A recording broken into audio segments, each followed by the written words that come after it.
Everybody,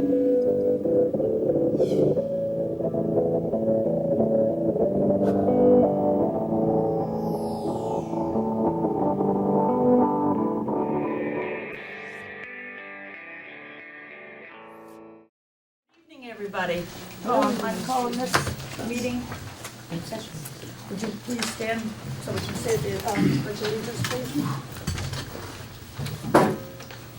I pledge allegiance to the flag of the United States of America and to the republic for which it stands, one nation, under God, indivisible, with liberty and justice for all. Thank you. Good evening, everybody, and welcome.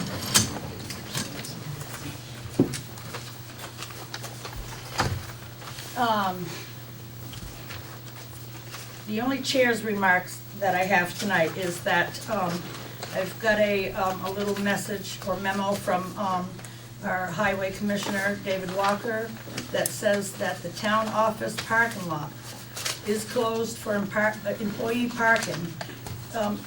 Which side is that, David? That's right out front here, correct? Both sides. We're gonna leave that side open for people coming in. Okay. Okay, so it's for both sides, for employees. The upper one is open, will be open for citizens. And that's beginning June 6th through June 12th due to parking lot maintenance. Please park on the edge of the road of Barrows or Governor Hunt Road. And thank you. We'll open this up for open comments, please. And anybody that's going to speak has to come forward to the microphone because it's hard to get your faces on the TV and to hear you. So you have to come up front if you'd like to speak. So is there anybody that has anything to say? If not, we're going to move on real quick. I have a couple of things that I would like to add to the agenda and I'll get to you, Steve, in a minute, okay? If the rest of the board would like. The first one is I'd like to talk about goals that the select board might want to see in the future and stuff like that. There's plenty of things that we need to do and we need to get them done and accomplished. And then Brandon Police Department Chief Brickle about the police vehicles. And then Susan Miller, our town clerk.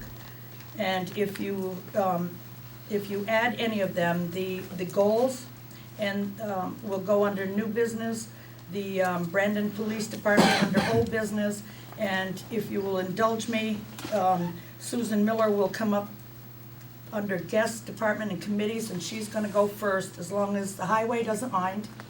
We're gonna go into executive session. I'm sorry that it's gonna be up first, but it's a necessity. We must do this. So what's the pleasure of the board? Then I'll get to you, Steve. Do we all agree to add these? I'm fine with that. Mm-hmm. So moved. Second. Okay, it's been moved and seconded to add goals to new business. To old business, the Brandon Police Department, about the police vehicles. And then to guest departments and committees, town clerk Susan Miller. All those in favor signify by saying aye. Aye. Those opposed, the ayes have it. And Steve? Yes, just a note regarding the situation at the Public Service Board. Vermont Yankee is petitioning the Public Service Board actually as of June last year to install a new pad, a larger fuel storage pad, because what they have is inadequate for all of the fuel that they have. It was during our meeting last Thursday. I'm Vernon's representative to the Citizens Advisory Panel. It was noted that Vernon, as a town, can actually be an intervener in this process, and that interveners, of course, can either be against or for a project. And Vernon, I believe, had been part of an intervention process before. I don't know whether they were involved in this current petition before the Public Service Board, but I wanted to bring it up here as a, perhaps an agenda item.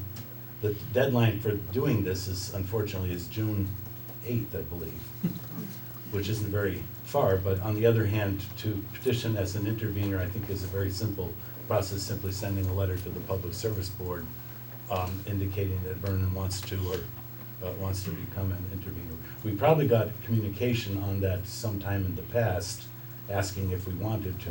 I'm assuming we did not at that point. Is that, I don't know. I don't know, I don't remember. Being new to the board, I'm not So sure. what's the pleasure of the board? Add it to the new business tonight to discuss this? Very good. I need a motion. I move that we add the question of intervener status to the Public Service Board to new business. Second. Been moved and seconded. All those in favor signify by saying aye. Aye. All right. All right, David, you had a question. Thank you. No, under new business, personnel issue? Okay, for highway, right? Yep. We'll probably do that last, if that's okay with you, if That's it's, fine. if it's accepted by the board. Pleasure of the board, please.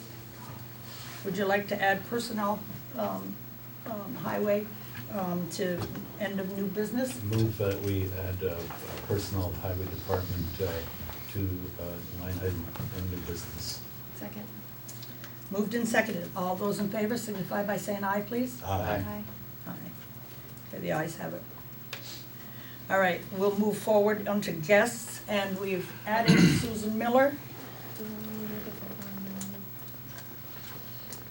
we need to vote on the agenda as a whole? We can if you'd like. Oh, no, we don't, no, I No. thought we did last time. We can do that again this time if you Does everybody accept the agenda as written now? Yes. Yes. Okay. We'll do it as a consensus, how's that? Okay. Thank you, though. Okay, we're gonna, I'm sorry, I did promise that we would do it executive sessions at the end of the meetings, and so far we've held to that. But this is new, and it's almost an emergency, so I would like to ask you to bear with us, please. We are going into executive session, and Mike will read the motion.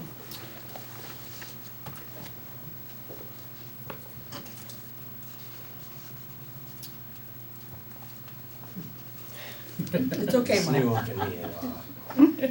I move to find that premature general knowledge of a personnel matter will clearly place the town of Vernon at a substantial disadvantage. You have to move to go into executive session. Yes, I'm sorry. I move that we go into executive session on a personnel matter, that the premature public knowledge of the personnel issue will clearly place the town at a substantial disadvantage. Second. All those in favor signify by saying aye. Aye. So I move that we enter into an executive session to discuss Article number 5, which is a discussion of consideration of records or documents accepted from the public, or accepted from access to public records laws, 1 VSA 313A6, And we're going to executive session with? Susan Miller, under the provisions of Title I, Section 313A of the Vermont statutes. Second. Okay, it's been, motion's been made and seconded. All those in favor signify by saying aye. Aye. Those opposed, ayes have it. So we will be going into executive session. Thank you for your understanding.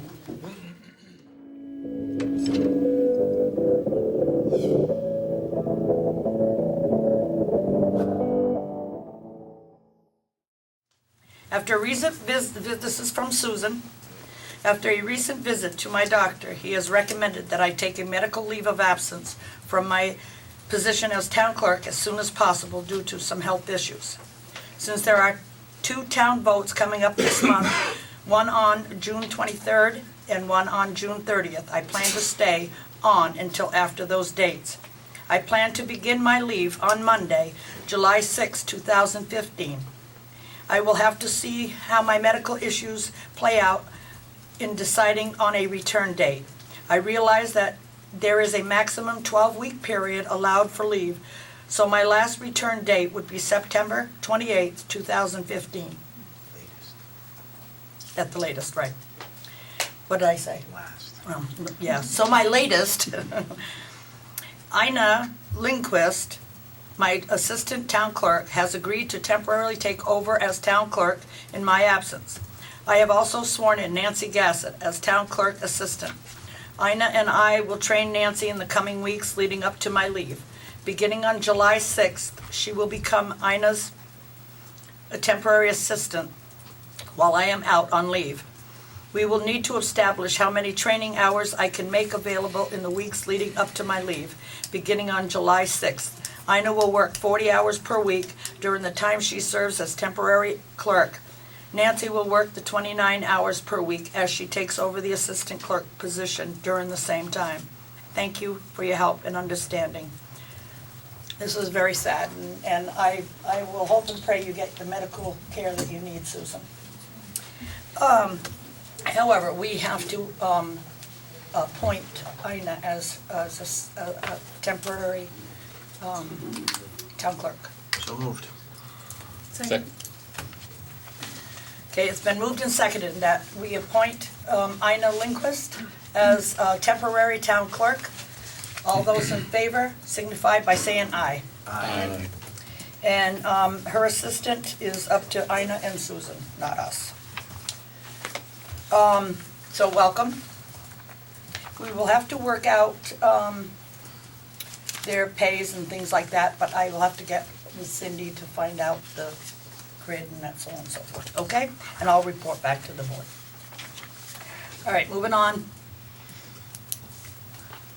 Highway.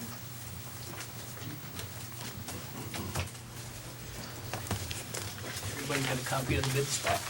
Yes. Yes. I think we did. Stop, we did.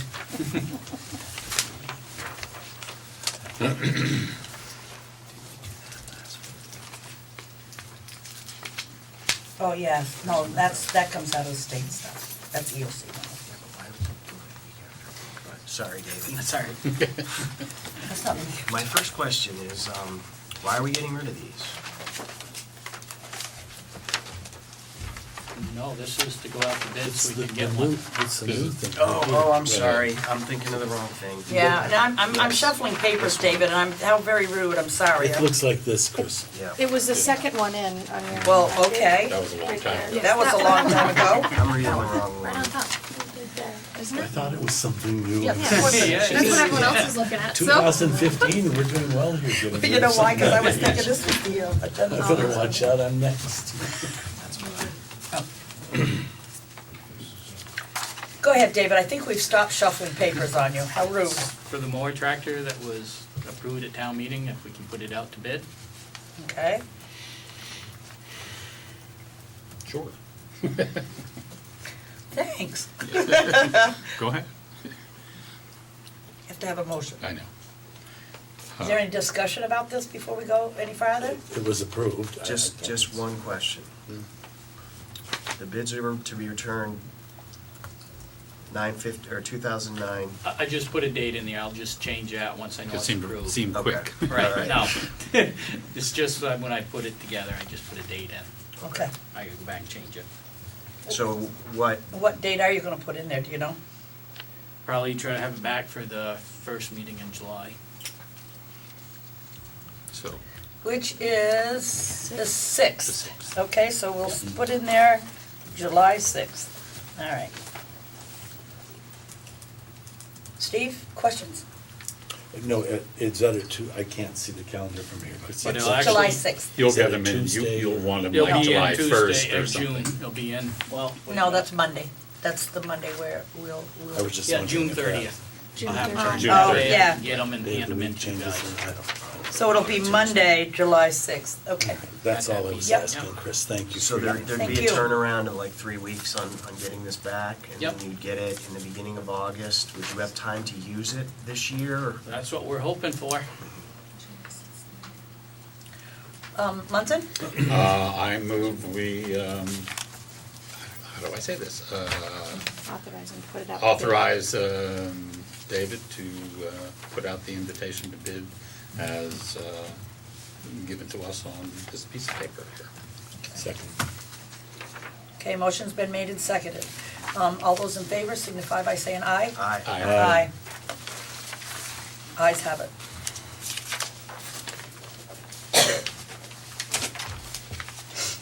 That's it for now. All right, and then, we're gonna go right on to Pond Road, the cemetery, and I don't see, I don't know where she is. She was supposed to be here, but she's not coming here. oh, that's gotta be an emergency, because I'm sure she wouldn't miss this. No. I'm gonna still You're gonna be here. stay anyway, right? So, Well, if, the recycling committee isn't here either. okay. So we're gonna move these two, we'll come back, I guess the term would be, we'll just kind of suspend them for right now, and then we'll come back to them, is that okay? Well, actually, here he is. Oh, all right, then we can move on to recycling committee. Hey, Bob Spencer, come on up. Glad you could make it. We've been sitting here waiting Right on for you. time. Jeez.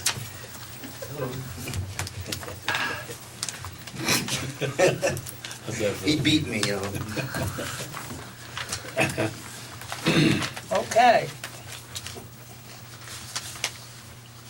He's- Okay, Bob. Did you want to, would you like a copy of the presentation? Oh, boy. Should I read this? You don't have to read it, maybe you just want to tell us what you. Yeah, I asked Bob to come up and just give us a quick rundown on some of the things the town is gonna have to think about doing in terms of Act 148, which will be arriving in 4 weeks. Act 148? That's what they call it. The Universal Recycling I Act. knew that. Okay. So basically, Vernon's in good shape. It started a year ago, ahead of the state deadline for pay-as-you-throw, with our nice green bags. And the recycling committee's just scheduled a meeting for a couple weeks from now to go over the whole pay-as-you-throw program and look at the revenues we've generated and the costs. So we wanted to have 12 months of data, and then we'll come back to this board in July, with a report about the whole program. But tonight, from what Mike was saying to me, is basically, is there anything else you have to do as a municipal entity to comply? And there is a summary sheet on the website for municipalities. And I'll just hit the highlights of this. It's very It's the same similar thing. to, oh, you already had it, thank you. Very similar to what's other handout from VLCT. Basically, wherever you have a public space, and there's a trash receptacle, there should be a recycling receptacle. So walking in here just now into the building, there's 2 big trash barrels out there in the common meeting rooms. They would have to have recycling with them. The idea is to make wherever people go in this state of Vermont, in a public space, parks, municipal buildings, schools obviously, you go to throw something away, there's a recycling bin. Now, do we have to have one of those big bins outside of like the rec or outside here? The great big recycling bin or anything No. like that? No? It could just be a little container, Okay. and they don't specify how you do it. Within the building? Wherever there's a receptacle, it's gotta be next to it. The idea is that someone makes a Yep. decision, they have an option. They call it universal recycling in the sense that all of Vermont will be under the same requirements. So really, that's the only thing that, as far as I know, that Vernon has yet to do. What some towns are doing is they're just getting rid of trash receptacles in public spaces. Oh, no. Or I cutting, hope we wouldn't or do cutting that. it, or cutting it way back. Yep. you know, if they've got 20 in Brattleboro, maybe they only want 10 now. I don't know what they're doing. Yep. So at the rec department, obviously, and the school, they don't get specific like offices because generally the public isn't coming to those spaces. So if you go into the treasurer's office or whatever, they can have their own recycling bin, or you can have a common area in the clerk's office, you know. So within the office, you just do it what's practical, what really is practical. But in the public spaces, so technically, David's shop probably should have something. We got one. You got one, so Well, you're I there? think the town, I mean, we all do here. I know that Susan does upstairs, and you do down here. Like But the fire outside, department. Fire right. department. But like outside where you have a trash receptacle, you'd need one for there. Or we could bring the trash receptacle in. Outside, Kidding. Outside this building, we have a trash Oh. receptacle outside the building on both, oh, that's, on yeah, that's both right. levels, I think. So the so town you'd wouldn't need- have to leave those, there's no requirement, you know, Right. so. Then the other decision that you'll have to make, because we have two types of recycling in Vernon. We have the curbside single stream, where you can put the bottles and cans with the paper and cardboard, which is worked very well for most people.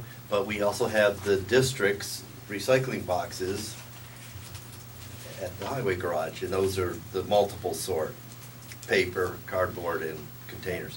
So what do you want in the public spaces? If you put out the single stream, then it will have to go to Triple T. Someone would take those or have them collected. We'd have you could ask them to include those on their route. Yeah, I would think. Do they pick up the municipal?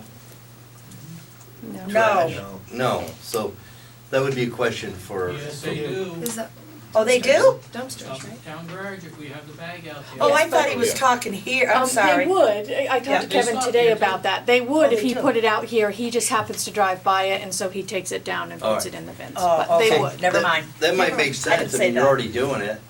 And We put out our little bucket whenever. with your recycling too? So they're already picking it up from you guys. All right, good. Wow. So that's, I didn't know it either. so that's, I've seen it out. so you're covered, Yep. you're Oh, covered if you yep. do that. Yep. And as I've said to other towns, because I've been meeting with a lot of towns about there is no enforcement with this. It's, the incentive is for people to make a financial decision. Do you want to put it in a recycling, free, you know, recycling container, or do you want to pay and put it in a bag? And as we've seen in Vernon, people really don't want to pay, and our recycling is really taken off, and our trash has gone down. So, my point was there's not police. Mark, you're not doing it either. You're not enforcing Act 148 per se, but illegal dumping.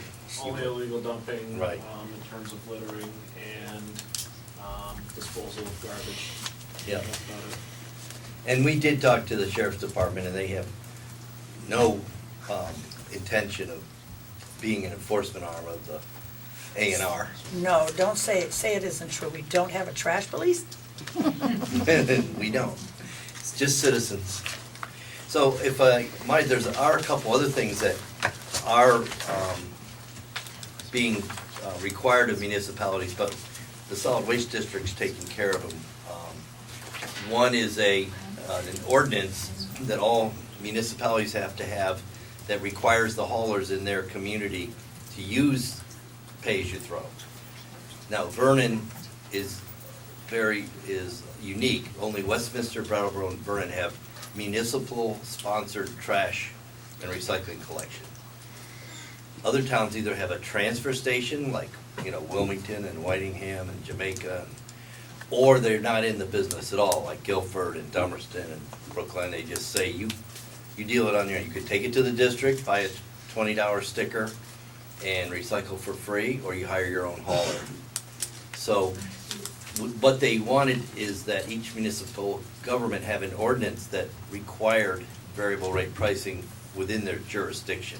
So the district has adopted such an ordinance on behalf of our 19 towns, and that will take effect July 1. So that's another requirement that is already taken care of. We also, by next year, leaf, yard, and clean wood debris is going to be banned and from disposal. Leaves, grass, and clean brush and wood. All that really means is that residents will not be able to take it and put it in with the trash. And we don't have much of that anyway, so I don't really see anything that's very onerous. And composting is required by 2020 for residents, and we've been doing it for how many years? 4 years now? And I must say, the people of Vernon have done a great job with that. I think there's probably 40 or 50 families that utilize the compost bins. We had to put an extra one in, and you do a great job keeping it clean, not full of contamination. So, does anyone have any questions in general? Yes, go ahead, I Steve. just had one. You said like in this building, each trash receptacle should have a recycling also. Is that like down to the level of the restroom facilities? No, restrooms are exempt. They're exempt. Good question. Okay, very Yes. good. Yeah, I just wanted to Restroom. clarify that. And, I mean, out in the big room over there, what do you call it, All-purpose. the all-purpose, you could just have one trash bin, there's two now, and you could just have one and one recycling bin, it's, just to simplify it. And you can use any kind of bin you want for recycling. You Just should be get an labeled. email off to Kevin to get some recycling bins. Yeah, I think it's a very good thing to have that here at the town offices because it sets the tone for the rest of the town. Absolutely. If we demonstrate that we're willing to do that here, other people. And we've been doing the town picnic too, putting recycling in for 5 years or so, I would Yep, say. yep. And I would imagine the rec center probably would have that too, I don't know for sure. Well, they'll have to. I think they do have, well, for cans, up Yeah. at the pool, I think they have this. But they need more visible recycling at least compared to what they had last summer. Well, I think what I was thinking, what I was remembering was on the inside, Right. Near in the the soda pool machines. area. Well, no, But people are allowed to There's, drink there, um, correct? So there's 2 benches underneath the bathhouse where it's covered over. Oh, right, on the But backside. it's Of the shelter. outside, or it's exposed to, it's facing the pool. And I think they have containers with the holes in them for bottles and cans, but I don't think they have, I think it's been limited to that. It's not been the single stream with paper and cardboard, so they'd have to. Chances are you're not gonna get a lot of paper. It's mainly gonna be containers, so. Right. There is one other thing going on right now. There's a regional plan for solid waste management that's updated every 5 years called the Solid Waste Implementation Plan, and the district's updating that. I just filed it with the state Friday. We'll have 2 public hearings in June on it.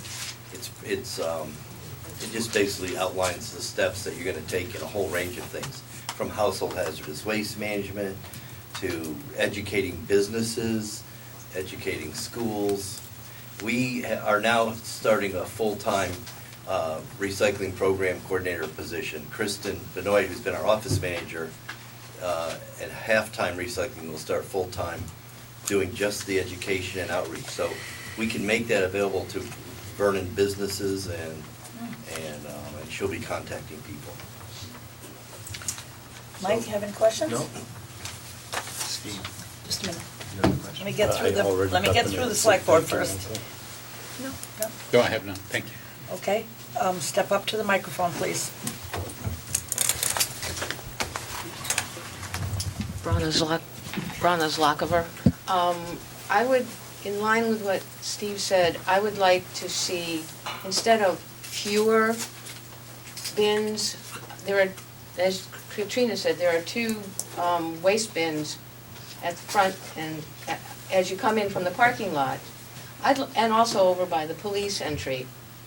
I'd like to see at each of these entries a recycling bin instead of taking them away. Because I like the idea of modeling for the town. And also, as I go right after Green Up Day, I was so discouraged going down Pond Road, walking down Newton Road. I was picking things up and, leave no trace kind of thing. And I'd like to see more, not less. That's it. Thank you. Dale? I have a question for Mr. Sprague, inside joke. Norm Mallory gets revenue from the recycling he picks up alongside the road, correct? The town pays for that service. Right. I guess my question is, let me just see if I can flush it out here. So how does that work with the recycling bins that we have down there? Is it cutting into his revenue stream with the big recycling bins? There are some of us who notice that it's great that the town's recycling, but a lot of times you get a windy day, the recycling ends up in the recycling into the woods and other places. So there are several of us who prefer to take the stuff directly to the recycling bins, down at the town. But is that a detriment to Norm Mallory's pocketbook? Okay, I do know the answer to that. First of all, no, it's not. Triple T, Norm, the owner, has to pay to transport those recyclables to Rutland, to Casella Waste. It's a cost to them. So he's not getting revenue on that. There was a time when there was some revenue, but just like at the district, our revenues have significantly declined because of the world market has crashed for recyclable materials. So it's an expense. Now, the containers, and this is something that the recycling committee will report on, when the select board a year ago or more decided to go with pay-as-you-throw, the decision was, why do we need the recycling bins at the highway garage? And because the single stream collection at everyone's house theoretically gives everyone an outlet for recyclables. And the select board said, no, let's leave them because we want to give everyone all the opportunities, like Dale was saying, to recycle. And guess what? We're getting more tons in those boxes now than we did before we had curbside collection. God bless you. Yes. So, just like you said, and my wife was down there today, a lot of people, for other reasons, they buy a big something in a box, a water heater, or the box doesn't fit out by your curb, or frankly, if you really recycle, it fills up your bin in a week, 2 bins. So it's been very convenient for residents to have both that as a backup and curbside. Now, I should tell you that the district, because those boxes are an expense, we probably spend close to $200,000 a year with 3 truck drivers, 2 trucks running all over Windham County, hundreds and hundreds of trips. It's a cost to the district to provide that. So the district, some board members, and Brattleboro was leading the charge, said, let's get rid of those boxes. Cut your budget. Get out of that business. And the district considered all those things and said, well, let's give it 6 months, starting this July, and see how they do.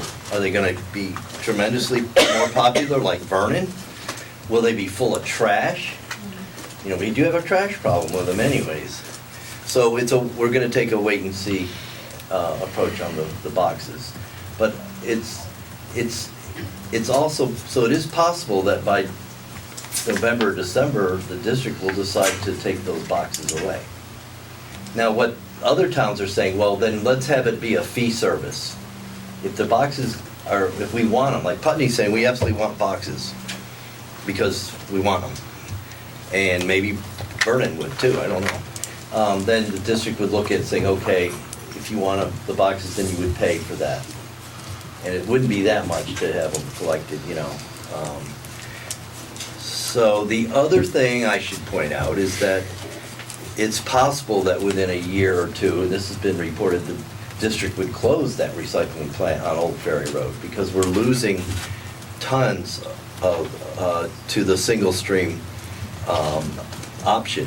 Hinsdale used to come to us, Vernon, obviously, some large commercial accounts, you know, like Mount Snow and others that used to, their material would come to us.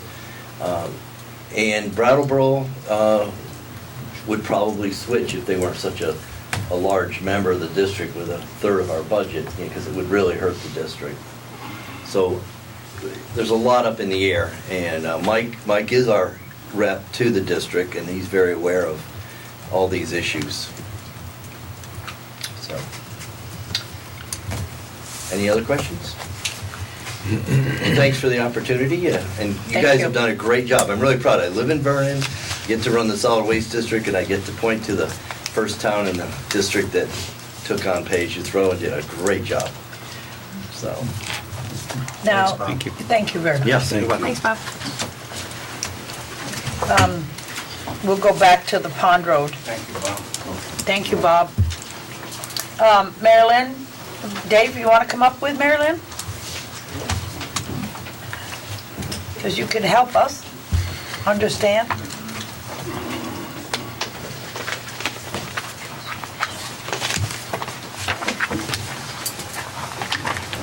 I'm just the messenger, so don't shoot. Okay, we received an email from you, From the committee. right? Yeah. Yeah, not from you No, not personally, from me, from the committee. even though it says Mary Lynn Chair. Yes, from the committee. Okay. Is this in the packets out there as well? Yes. The correspondence from the cemetery committee. What they would like to discuss tonight is the Tyler Cemetery fence is really close to Pond Road. Used to be Pond Road was over farther, and so that's why they're here. So take it away, my friend. Yes, you used to, a number of years ago, be able to park fully off the road there and still be able to get out of your car and walk safely, I guess, or, to the cemetery. Now since they moved the road over probably 6 or 8 feet in that direction or so, how many feet? It's 2 feet. Well, I don't know, it seems like 2 feet, whatever it seems like it's 6 or 8 feet, I don't know. You cannot park fully off the road. And we're just, it seems like that 2 feet, I guess it is, seems like it's made a huge amount of difference in Now, the email I got was more about snow damaging the fence. and the snow, it does. Yeah. It does throw back onto the fence and onto the other side of, Yeah, a few years back, we worked with David to put up like a snow fence or right, something like and that. we never got a snow fence. I don't know if that would make a difference in that, but we are concerned about. We did spend a lot of money on that fence, you know. If you go back, remember the little storage building across the road? That's why the road went over that way. It was paved in front of it so they could park there. Many years ago, previous boards mentioned about the roads being wider, and if we did stuff, if we could narrow it up. That was one spot, we narrowed up, we made it straight. Yeah, it was Yeah, that was probably what made it So, look like like it it was was more than 2 feet, because it did curve a little bit, now that I remember it. Is there a way we can move that back across the road a little bit, or? When we repave, I think it is beneficial, because there is quite there, on one side, there's like, or one end of the thing, there's quite a little gully there. If and you get out, yeah, Yeah, you get out and down you go. And then closer, down on the far east side, I guess, of the fence, it's even closer to the bank, so you really don't have any places to park, and we can't park across the road. If you do, that's kind of dangerous, especially for somebody that's, handicapped, you know. I don't know, what they're both kind of a concern. I mean, we're concerned, obviously, about the fence, and we want to keep that. We just fixed it or just replaced it, spent an awful lot of money on that, we're trying to keep that. There are stones on the other, just on the other side of that. So, I mean, definitely not the highway department's fault that happens, but, I was gonna say, there can't be much snow going up and over. It's probably more going through, through. right, Through, through the yeah. fence, yeah. And parking and safely walking there is a concern too, but. Yes, because we don't have drive-in cemeteries. Nope. Right, so you can't get off the road. I think that, Can I, just Yes, please, two- I'm sorry. Just two quick questions. my back was to you. Oh. When is repaving scheduled for Pond Road? Is it Hopefully next summer. next summer? So this is something that could in some way be addressed next summer. And the second is a snow fence practical, and would it protect the? It'd probably just get knocked down. It would get Yeah. knocked down as well. Yeah, I think that's what we decided when we talked about it. Yes, I think Talk that about was it. the reason why. Yeah. Yep. Emily, you have anything? We're talking about the one just south of Newton's, yeah? Yes. So I was driving by there the other day, and there's a very small paved section on the south end that goes up right along. Yep. Is there not room for parking up there? No. Do we not own that property, or? Oh, no, No. that's the The- person That just lives beyond, in the yes. house. that Okay, lives so in we the house. don't, there's no other parking, No. No, okay. no. That belongs No, as a to- matter of that fact, belongs to the people. Right, as a matter of fact, our caretaker, Mower / whatever, he parked up in there once, and we got a call Oh. saying that they didn't want him parking up I just there. saw it paved, and I thought if it was their private property, I thought it was kinda odd that that was paved right there, Yeah. so. Yes. If I might, there's quite a bit of new, unused cemetery now there, I noticed beyond, it extends The further new south part, than it used right. to. Is there a possibility, as far as safety, that there could be parking through there if the gate were opened, right? There's no But parking there's in no any of our parking in cemeteries. any of our cemeteries, that's just Right. one of our things. There would be no way in, I mean, you'd have to still Well, you'd have drive to right open one straight of the through gates and right, drive through, right, drive, yeah. drive I'm right just straight thinking in through, terms come of to think getting of it. something off the road, because, I mean, you can't go on the other side of the road, And there's a I know cliff that they there. have already sold, Lots. lots out there, I don't know if Yeah. there any buried there as of I yet. think there's some. But they have sold them, I remember. It's a quandary. Tyler, there It is. is. Yeah, shuttle buses. There you go. Yeah. But that doesn't take away the fence problem. And you know, the thing is, some winters, of course, are much worse if you have a lot of snow, and you can't, you gotta get it off the road. Yeah, And so, you know, where's it gonna go, right? Into or over the fence? right, right. I Is mean, it a sometimes- matter of the snow hitting the fence and breaking the boards, or is it just a matter of the deteriorating paint? A few years ago it was. Yeah, it was. I And mean, then we have people. sections of that fence was that's falling Went down. down. And then Yeah. the snow gets, then people climb on the snow and over the fence. Right.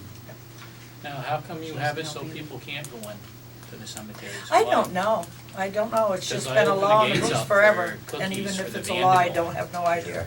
Right. Yeah, I Why? mean, people do drive in there for funerals. For, well, The the hearse funeral, goes in, the truck. The hearse will does, go, and and- those official cars do, but Right. that's it. That's Right. it, yeah. Well, yeah, I mean, we've And they only seen drive so far, they don't drive Yeah. into the cemeteries. I They know when just- they there's brought a the small- monuments over, that they Yeah. brought big They'll trucks do in that. down Yes, at they'll do- that They end. do that, They but do just do that. regular for people just to drive Yeah, in, no. I don't know. Private Well, vehicles, it no. sounds like a quandary. How far Yes. over can you go when you do the repaving? Just 2 feet? Because people drive over graves. Which still isn't gonna solve the problem. Well, once you move the white line and everything, it's gonna change a lot. It'll make it better. It's still look, it's just gonna be the look, the appearance. I think it will help a lot, though, even if it is just moving, the white lines. I think it will help a lot for, people to be able to park there. I wonder if maybe some signs or something where that dip is, because that's only one section, that's in the western side of Yeah. that fence. That it really dips right down there. But, Yeah, I mean, I think it will be a big difference. Is the other side of the road, basically the sub part, prepared enough so it's not a Just a minute, whole new Mario, I see you. build? Yeah, It could, the gravel's still right. the gravel's still there and stuff. Any more remarks or questions from the board? It seems to me like the only possibility would be to establish some sort of parking area out in the new section, and then make one of those gates, I don't know, permanently open and clearly define that this is where you drive through to park out there. I don't see any possibility of any real benefit to doing a lot with Pond Road itself, because it's just like you're between a rock and a hard place there. It really is. And there is a lot of, it seemed to me like there was quite a bit of space out there somewhere. Well, there is a lot of There is, space. but when you drive so far in, then you're starting to run into cemetery lots. Right. So then you're Well, driving actually- over lots. Right, Oh, 'cause I there's thought an that old they would road have left there. the road. Right. Right, where, You'll start to run into. yeah, lots. the old road is right there too, way in the back. You can go in and right through the cemetery. And before the new part, there was an old road right there. I see. But it isn't there now. I mean, I know it's there because when I was a kid, but no, that's gone. And if you have people start parking in there, people are already buying cemetery lots or plots in there. And they get accustomed to parking in there and they go driving in there and they hit a gravestone or something like that, that's our, Well, I I think it guess, would my have to be concern. carefully defined, certainly, but. Oh, yeah. Well, It would. Fenced. Yeah. or Yeah, something. We have other, something. I mean, there's rules in there too that are written out, that are given to people when they don't abide by them. Yeah. Anyway, so, That new cemetery had roads all through it when it was built. Mm. Sure pack was put down, but they just mowed all the grass, now Oh, it's yeah, all I one big remember it lawn. going through and driving, that's what I said, when I was, Yeah. younger, it was there. And the other thing, the gateway across from Lee Jinks, there used to be posts to hold the gate open, there is Yeah. no posts there. there were some when they There's none. redid it. There's nothing there now, just so you're aware. Because when Rita came back out, I was afraid the gate was gonna shut if the wind came up. They were there, I'll have to go down and look. Okay. I mean, I don't doubt you, I'm just saying, I'll have to go down and, because they were there. Well, that's something that we can, yeah, we can't make Okay. that decision tonight, but if he repaves it next year, we will talk about it beforehand, right? What was the reason that it was moved closer to the cemetery? Just to straighten the path of the road? Putting the roads all the same width. Like some of our developments are 26 feet wide, Okay. just trying to cut back when they're redone, trying to save a little bit. Is that why, like going up Pond Road, it used to be a bike wide path on one side and a very small on the other side? It had to be split Yeah, because of state rules. it wasn't because. No, state rules. Okay, I often wondered. I think I probably asked you once before. So it just sounds that if in the next summer, when you repave, if it moves over that 2 feet, then two things could possibly be helped. One, there would be a possibility of very narrow parking on the other side, and just simply that 2 feet moving over will ameliorate some of the snow throw during the winter, so the fence won't be as vulnerable. Some people have talked about, I don't know, I've just driven by it, talked about a dip in the process. Could that be filled so that the dip disappears, so that there's a way of people parking or something? Oh, good thought, because it is quite a dip there. Don't know. Something to look That at, would be right? something that perhaps the cemetery committee and you could look at. Might be a drain, I don't know. Might be drained.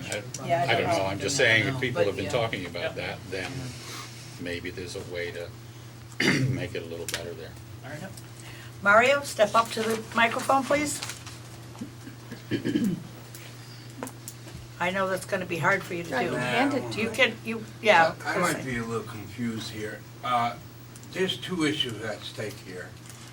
Am I correct? You're talking about snow hitting the fence in the winter time, and then you're talking about a parking issue. Now, the parking issue with the snow, aren't the cemeteries closed during the winter? Yeah, okay, what they're talking about, Mario, is the road is so close to the cemetery that when they plow down through there, it's either hitting or going through the fence Right. or up and over the fence. And the fence, we just barely replaced Right. within the So that's last few one years, issue so that you're talking about. that's the one issue. And then the second issue is, If we move it, we'll gain a little bit of parking on the side of the cemetery. Also, it'll take the trucks away from the fence a little bit. right, okay, all right. Yeah. Yeah, I just wanted to clear that up. Yep, that's fine. Trying to make a win-win Yep. issue. Yeah. Yeah, right, Yeah. okay, thank you. Any other questions from the audience? Do you have anything more? Nope. Okay, well, we'll take this up when it comes. Thank you very much. Thank you, David. Okay, bills and warrants. Pass those down. Was there more than one stack? Or just two? There's 3 on it. We got 3 signatures. We got 3 signatures.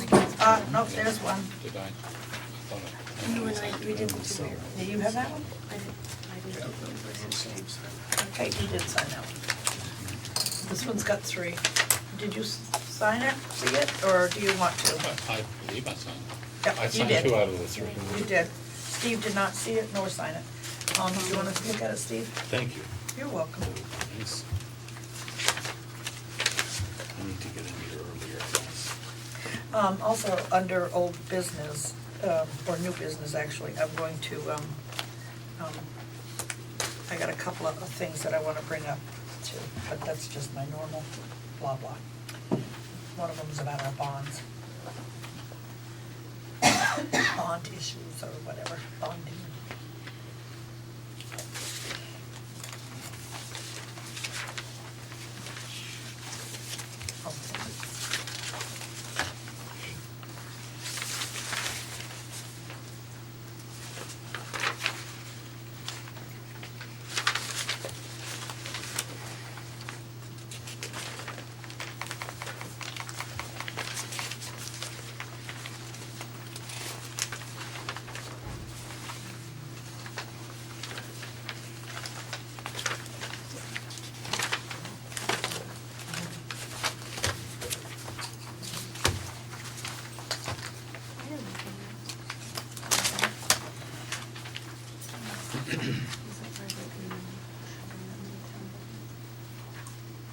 Yes, that would be part of the agreement, yes. Okay, I was just wondering.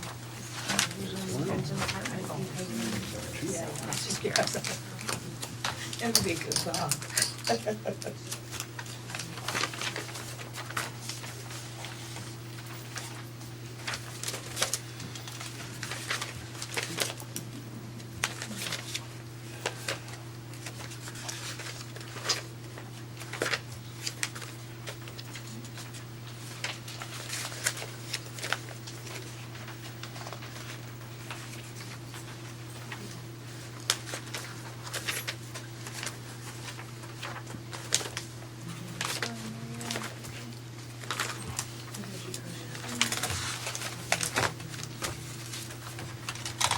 I want better pens.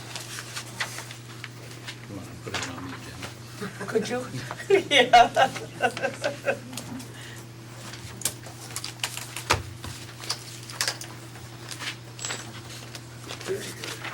Better pens for the computer, right? Yes.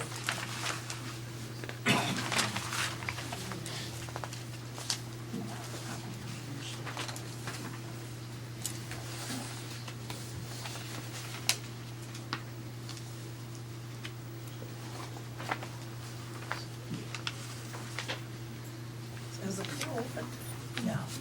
We don't know until this, the afternoon of the June. 17th. Ah, when the kids get Yeah, out of I school. think the last day of school is the 17th. I understand it's linked to the school.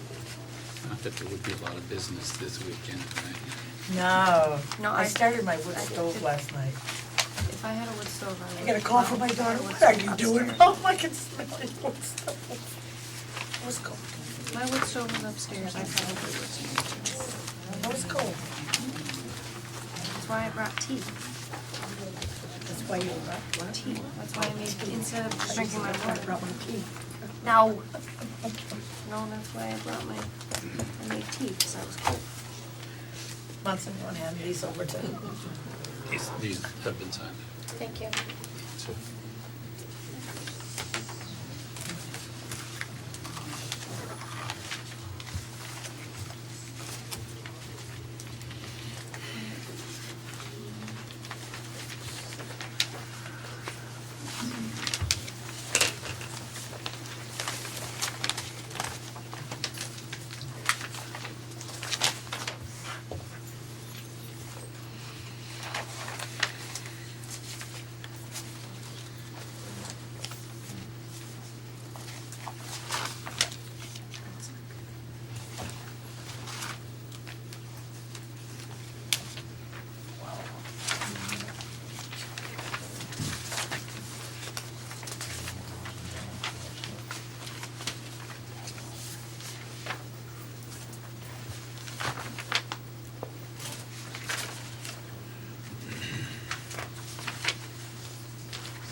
You see what that's for? well, I believe that's the copier. No. It is. Okay. It's Rico, so it's copier and rental fee Yeah, plus plus usage. usage fee. Right. Yes, that's correct. Someone in the township's office.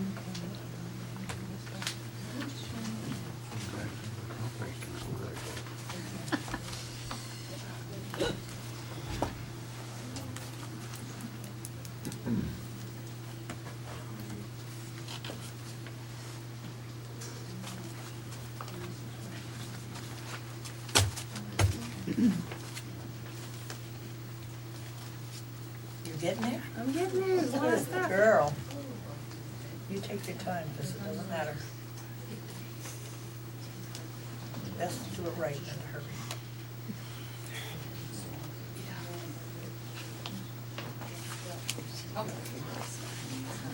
Hi, Chief. Hi, Captain.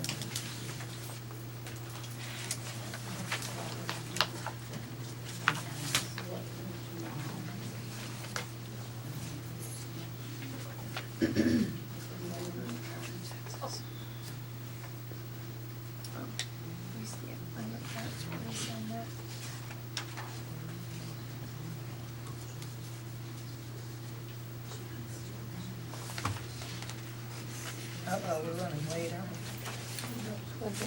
A little bit.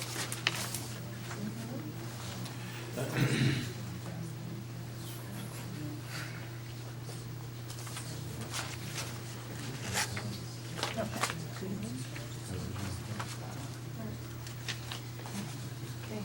There's three.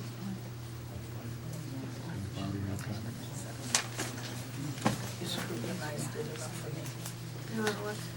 You know, we've got enough We've got signatures that you wanna look at. I was yeah? looking over your shoulder. Okay. Being nosy, so. All right, so I make a motion that we pay the following warrants. 23 SG, accounts payable for $311,473.89. 20 S payroll, $9,206.65. 21 S payroll, $8,121.74. I need a second.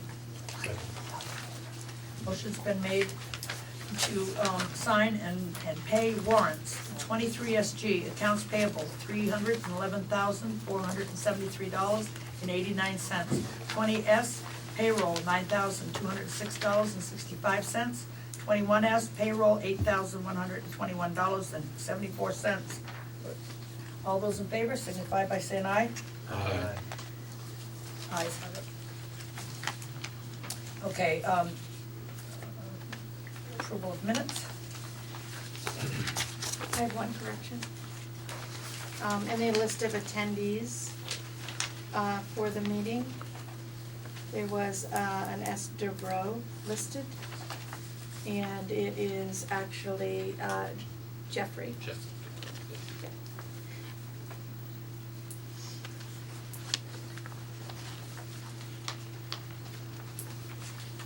I move we accept the minutes of meeting of Monday, May 18th, regular meeting minutes as presented Corrected. That's correct. and corrected. Presented and corrected. Second. Okay, it's been moved and seconded to accept the minutes of Monday, May 18th, the regular minutes, to approve them. Oh, good Lord, let me start again. As corrected. There we go. All those in favor signify by saying aye. Aye. Ayes have it. It's passed. Elderly Assistant Board for questions. Would the chairman like to come up?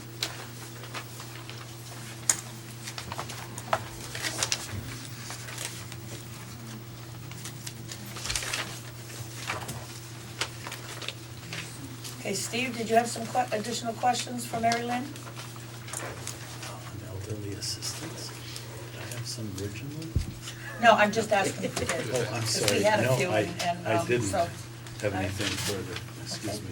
Mike, or do you want to go this way? I have Go a ahead. couple of questions. The first being related to the next topic of conversation, the property. You indicated that there's, We're doing Forcier or are we doing elderly? well, No, no, we're doing but it's part elderly of it. assistance. Oh, okay. He said, you said it was part of Oh. it, right?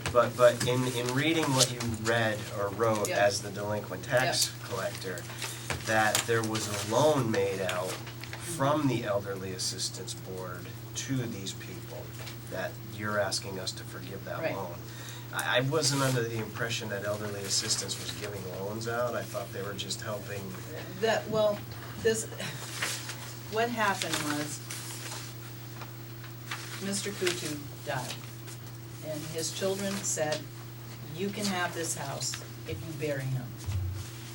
She did not have the money, and Connie Waite made arrangements for the town to give her the $5,000 to bury him, pay all his expenses, and that was kind of like the beginnings of elderly assistance. A lien was taken, and it was to come back to, that money was to come back to, when she sold the property, to come back to elderly assistance. But I thought they said you could have the house if you Bury gave them him. the money. No, the kid said to her, you can have the house if you bury him. So what was the $5,000? To bury him. To bury. She didn't have the money. So why is the house on the I understand there's delinquent taxes. Right. But it's our house, or your elderly assistance's I think he's house. confused as to No. who No. she is. She's since passed too. She's, right, she passed a couple of years ago. And we've been in the middle of And litigation, so to There's, speak. there's nobody to, there's no owner of the house. So She's- wait, again, I forgive my mental block here. This gentleman offered to give the house to,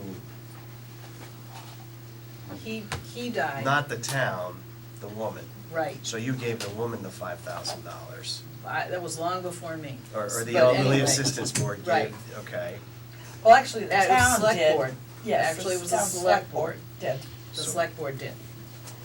With the premise that when she sold the property, That makes sense. that it comes back to the elderly I'm assistance. just getting the impression here that the elderly assistance No, board the is elderly making assistance. loans and. No, and- no, I we're not actually making thought so loans. too, No, then I no. did some, No, yeah. we're not making loans to people, no, so don't send in your application, All right, that's a lot more comfortable. no. No, Applications. no, we're not making loans, no. And with this, when she explains the Forcier, Yeah. yeah. All right, so loans aside. Yeah, Yeah, no, there's elderly no loans assistance. at that, no, I'm sorry, I didn't mean that.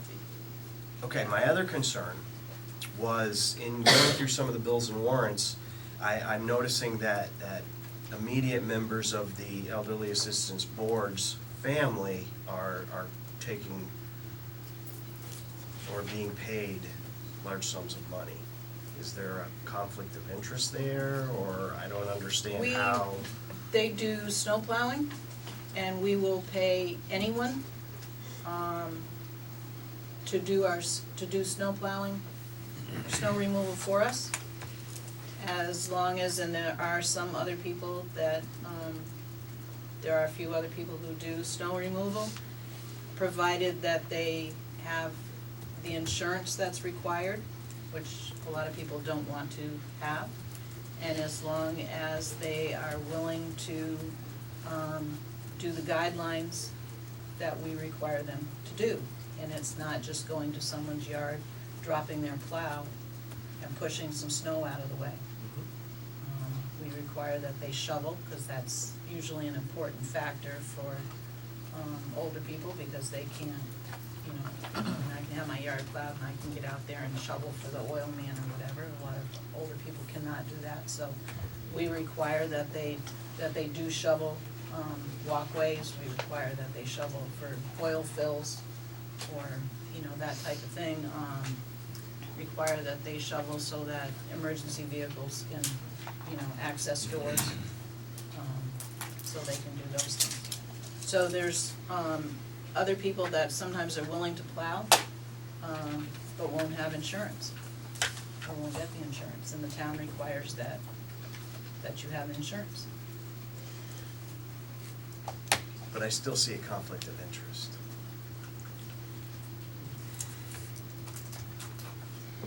I mean, do you dictate who does what? So you can say, No. my family member's gonna do all of this plowing. No?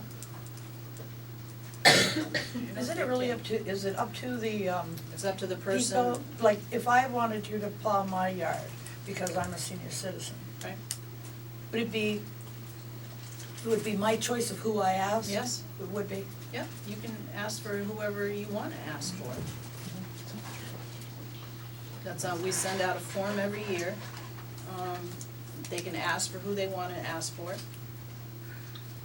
Do you provide a list of providers or? We provide a list of providers, and if it's not, if the person that you want, you know, if Chris asks for us to plow and you're not on our list and she wants you to do that, then she just gives us your information. I would contact you and say that Chris has asked for you to plow.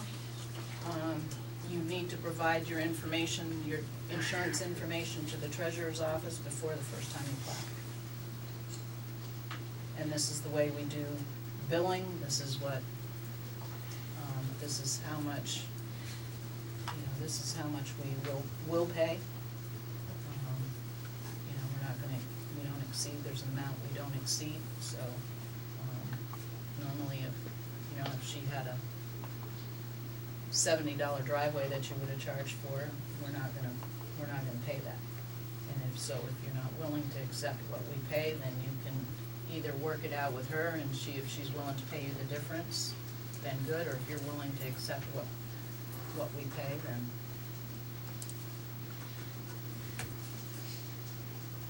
One then, Oops, Yeah. I'm sorry. Are you done, That's all right. You know, Emily? I had it, and I just lost it. Sorry. Oh, do you require or request any type of financials from the recipients? Because from That's- my understanding was that we provide these services to individuals who can't afford to pay for it on their own, is that correct? The requirements that were set up, because this was done at town meeting, only asked that you are not gonna deplete your savings, that you're gonna not use up all your money in order to do this. We don't say, your income has to be this much, or you can't receive our services, or if you earn more than this. There's never been a specific dollar income guideline to elderly assistance. Yeah, I just like to say that I originated, I asked Chris to add this to the agenda, basically because I want to address what I considered a failure on my part at the last select board meeting. When Marilyn brought the elderly assistant committee membership to the board, I didn't ask the questions that I should have, and I would like to apologize to you, Marilyn, for not doing that, and to your committee, and mostly to the elderly in the town for not doing what I consider an adequate job for me. For reasons that I still don't understand, in this town, the elderly assistance has always been controversial. When I first came here, was taking money from the elderly assistant to build the senior housing. Was the interest. Yes. Then a couple of years ago, the requirements were restricted, tightened. So instead of being 62, you had to be 65. Instead of living here for 6 months, you had to live here for a year. I couldn't quite understand that. It just seems to me the snow doesn't care how old you are. And if the fire department doesn't care if you've lived here 8 months, That if was an you've elderly, chimney fire. that was an elderly assistance. No, No, it wasn't. it was the town. It was the Right. town. Town. And EMT and the police don't care if they can't get up your drive. And the elderly assistance board is there's always been rumors around that, people were taking advantage of it, that such and such a person could well afford to pay for it, but was somehow using it. This moralizing with rumors, because it's confidential information. So because of all these things, I feel that I didn't give you a chance to talk about why the membership should be expanded from 5 to 7. I understand that you had 4 people who were interested in doing it, but I didn't ask you whether the work that requires would need those extra 2 people, or was it just there were 4 people in 2 places, so let's make it 2 places bigger. It's easier than not having to make a choice. However, leadership requires choices, and I didn't give you the opportunity to tell us precisely why you got there. I also didn't give you the opportunity to, as you said, as you quite rightly got letters of interest from the 4 people, and I didn't ask for them to be presented or what was in them as to why these people should be qualified or not qualified.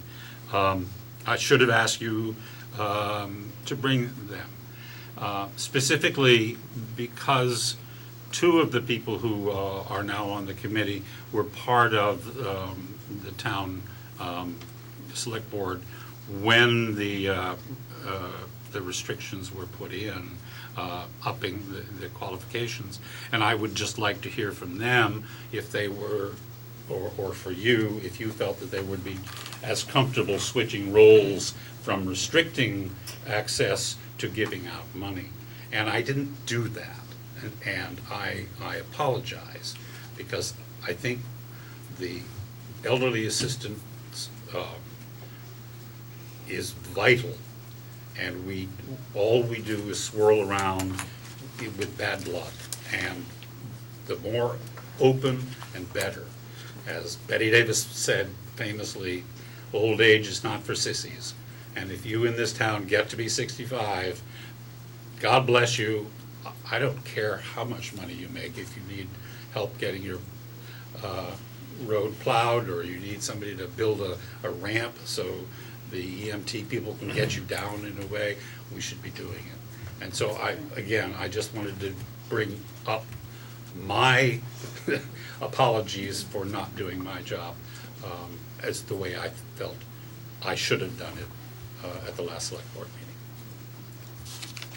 I think the additional number of people may also diversify some of our work, and especially in the wintertime, and maybe ease some of the perception maybe of conflict when we're doing plowing, that we can assign that part of the jobs off to people on the committee that have no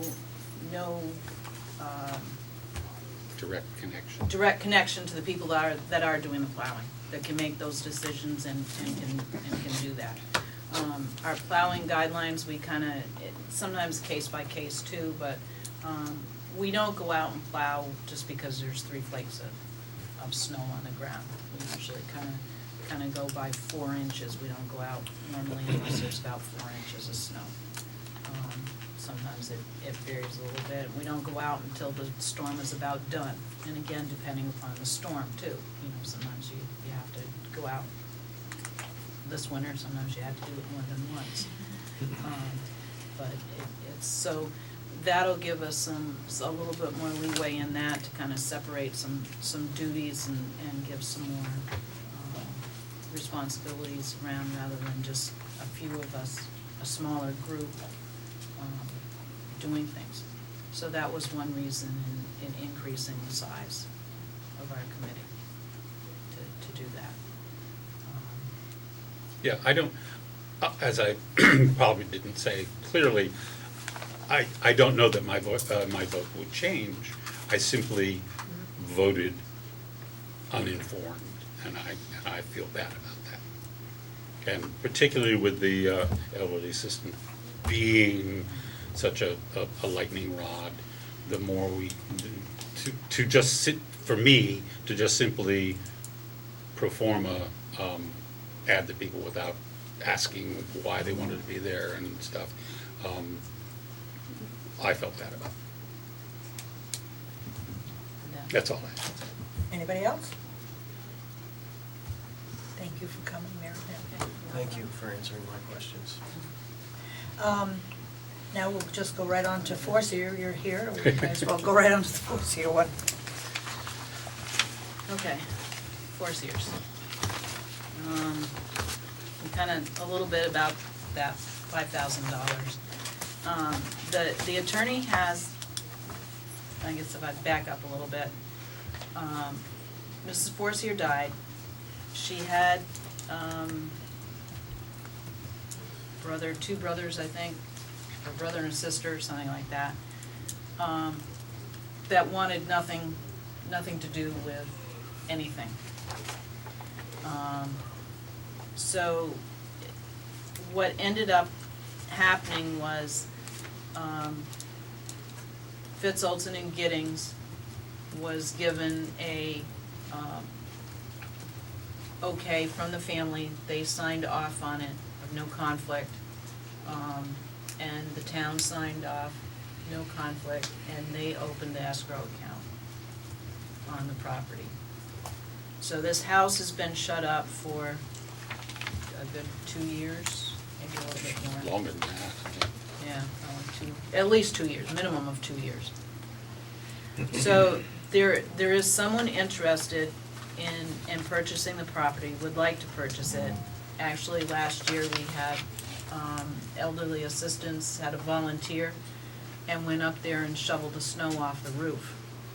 Because we do have, the town has an interest in this. Yep. And we certainly, with as much snow as we had, we didn't want the roof collapsing, because then we're really got an even bigger white elephant in there than we had. So we did have a volunteer that went up there and did that. So, the attorney had gone through the property.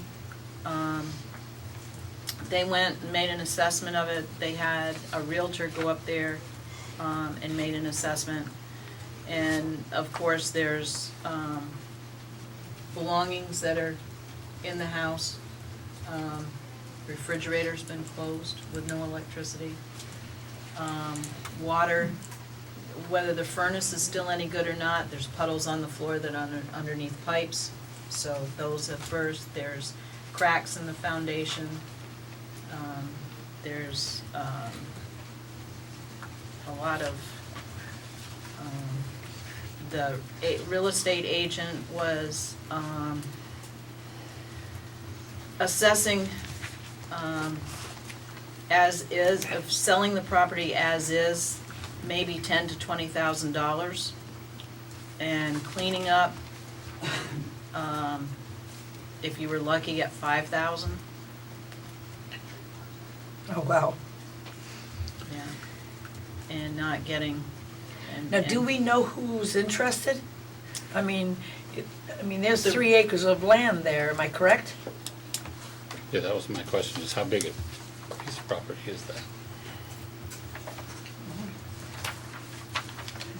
That alone. Not much of worth- it, well, not much of it's usable, because the stream goes right behind it, and Right. then it's a steep, Oh, yeah, that's, right behind yeah, there. that's right. Just a minute, please. I got this from Carol, so.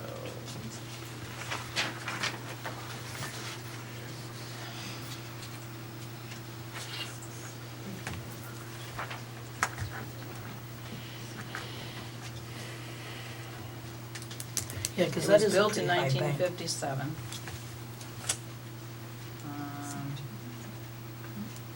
Let me just ask you, Marilyn, it seems to me that what we're talking about is if the town forgives the $5,000, which I assume we have on our books as an asset because there is a lien, so somewhere in the town finances there is an I'm asset. sure. If we forego, give up that $5,000, the chances of which of ever seeing are minimal, and and the property is then sold for what I think you said was like $20,000. We give up $5,000, but we get a property back on the tax rolls.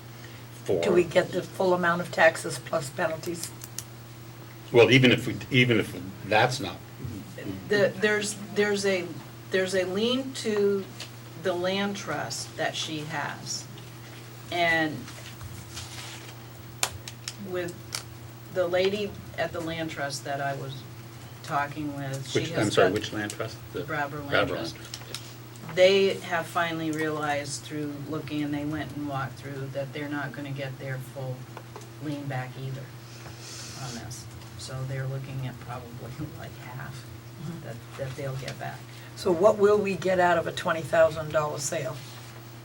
Taxes owed are $5,560, So that's what we would get, taxes. maybe a little, yeah, well, divvied up because there's other debts in this. You're forgiving the interest, but not the taxes. I can't right? forgive the interest. Can't. I can forgive the penalty, which I am, Ah, okay, right, I just wanted to get it. but I can't forgive the interest. Right. Yeah, because that was one of the reasons why we let Fitz and Olson take this over, was because to get our property taxes back. Right. Okay, so we Yeah. would get them, except you're forgiving the penalty, the delinquent tax penalty, and, but the interest will go to town. Right, but at the 20,000 that this person is offering, I don't think that it's gonna cover the 5,000 that's owed for the lien. Right. It may be some of it, but I don't think it's gonna be. But if we forgive that $5,000, Or a portion of it. or a portion of it, we will definitely at least get our taxes. Yes. Am I correct? Correct. Okay. That And makes a lot of we sense. will get a property back Back on the tax rolls. Right. I have peripheral interest, With knowledge. knocking on wood that it's somebody that's gonna pay their taxes. That's gonna pay their taxes. Yeah, I live. Because if I tax sale it, which is an option, You're not gonna get that. Yeah, I happen to know that, sorry. No, somebody from Just- the audience, Just go. very, very quick. I happen to know that the end result of all this was that my neighbor, Pete Crossman, because he asked me to look up where Joe was, because no one knew where his ashes were. And I found the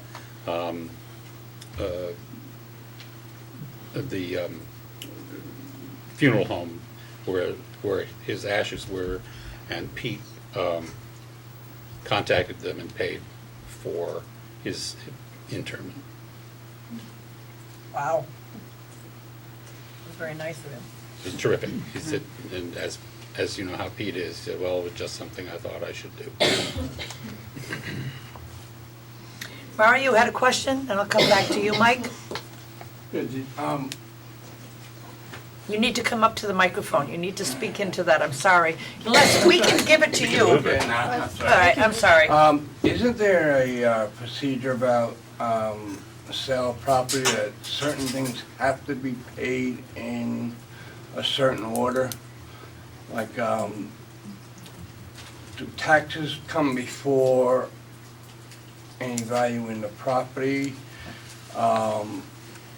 Can you just sell the property for the taxes that if I are tax owed? sale it, Tax sale it, and, that's all you're gonna get. excuse me? If you tax sale a property, Right, that's all that's gonna happen. okay, and there's no mortgage on the property apparently. Then we'd have to get rid of it. Right, and where is the Board of Health Or if, play a role in this? if we did it for taxes. Is the house condemned? No, And it's not in good shape, but it's not condemned at this We would point. have to get rid of it. why isn't the Board of Health involved in this? Why would they be?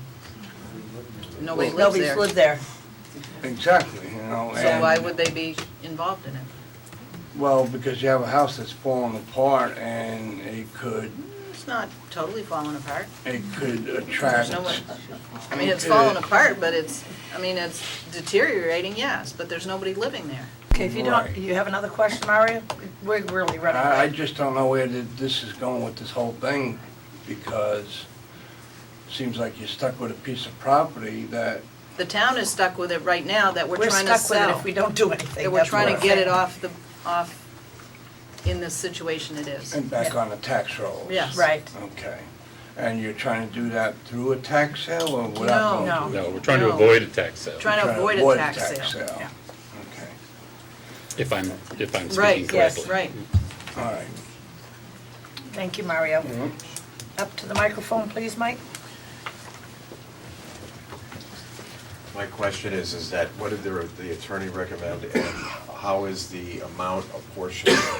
Did the attorney recommend going to the tax sale, or? No. And what did they recommend, and how will the proceeds be apportioned to basically the Brattleboro Land Trust and the town of Vernon? The town of Vernon is gonna, the best of my knowledge, the town of Vernon is gonna get the taxes owed. The attorney, I'm not sure how much money that they are owed. And the land trust is gonna end up with about $12,000 out of a 20-something $1,000 loan. Unless there's other debtors. Yeah.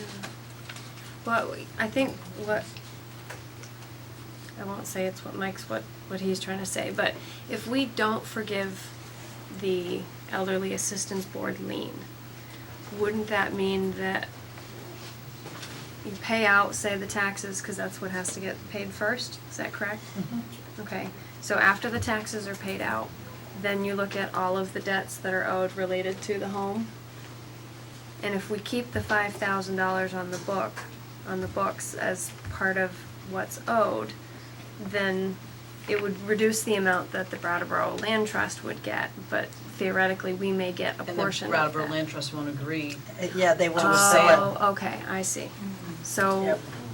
okay, so they have to agree on this as well. I understand. Thank you. Okay, so what's the pleasure of the board? You want to forgive it? Try to reclaim portion of it? With the, we could end up with this for a while longer if land trust doesn't. I would like to move that we accept Marilyn Sherlin's recommendation, resolve this such that we lose the loan, but we collect the taxes and move the thing forward. I think it would benefit everyone in Vernon eventually, because I don't think we're ever going to get the 5,000 back. So that's my motion. And I don't think that ever really, not to interrupt you, but the motion, but I don't think that ever really was a forethought that this money would ever come back from her. Okay, there's a motion on the floor. Anybody have a second for me? Second. Okay, motion's been made to accept Marilyn's proposal and Before we vote, can I ask one more question? yes, you absolutely Okay. can. Do we have some kind of assurance that the Brattleboro Land Trust will go in with us and accept this $20,000 offer? Or If you take my word, yes. that's all, have they said that, yes? The lady I was working with there, she said, has told me that her board has agreed Okay, to the, yes. okay. I just didn't wanna, Yeah. waive the 5,000 and then they go, no, well, that's not what we agreed to, kind of thing, so, okay. Okay, motion's been made to forgive or waive the $5,000 loan, and, yeah, to move the process along, he said. All those in favor signify by saying aye. Aye. It's passed. Thank you very much. Thank you. The sheriff's contract.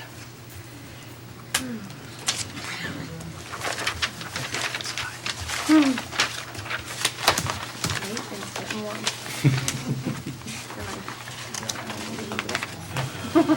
You wait out there, a little cooler in the other room. Yeah, it's Don't go out snowing in there. here, isn't it? Vernon style air conditioning. Welcome. We don't have a plant anymore. Oh, yeah. We used to have an air conditioner right there, I don't know whatever happened to it. Didn't work much. Too much hot air. There you go. Okay, so we have in front of us a newly revised sheriff's contract. Sheriff, do you want to speak to this? It's essentially, what we had already discussed. There was been some language, I don't know if I want to use added, I guess it changed slightly after some discussions between Rich Carroll representing me and Larry Slason representing the town. And after going back and forth a little bit, this is what was agreed upon, or that both sides felt was Yes, appropriate. Larry said that he, Other than that, there were no other terms changed. board have a pleasure, or you want to discuss anything? You have anything? I'm comfortable with this. Emily? I'm just rereading it to make Okay. sure. Yep. I'll voice to you what my concern is that this is an added feature from the contract we have currently. And my concern is that, yes, there's been some very minor changes from the version that we had in May versus this one that we're presented this evening. However, I'm very concerned about the contorted process that we have to go through to deal with any issues that might come up. There is a process in place now for dealing with issues. You know, if for instance, I as a citizen have an issue with the sheriff's department that I'm not getting resolved by the sheriff's department, I can go to the state's attorney. Or I can file a complaint with, I don't know, probably the state's attorney is the pathway as far as I'm aware. Is that correct? No. It isn't. So I have no redress whatsoever if I have a concern Contacting as me. a citizen? as a citizen, I have no, really. It was my understanding in Vermont that if you have a concern with actions taken by a law enforcement person or department, that you can go to the state's attorney with a complaint. You can? That's changed? I mean, you certainly can contact the state's attorney, but she has no oversight over my office. I would imagine that a citizen would write a complaint to the select board. Well, actually, who has oversight over you then? The voters every 4 years. So once every 4 years, you have some oversight. Wow. I didn't realize that.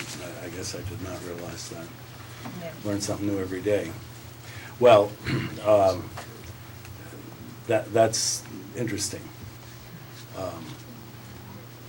But because it puts a body, a citizen body, municipal governing body like ours in a situation where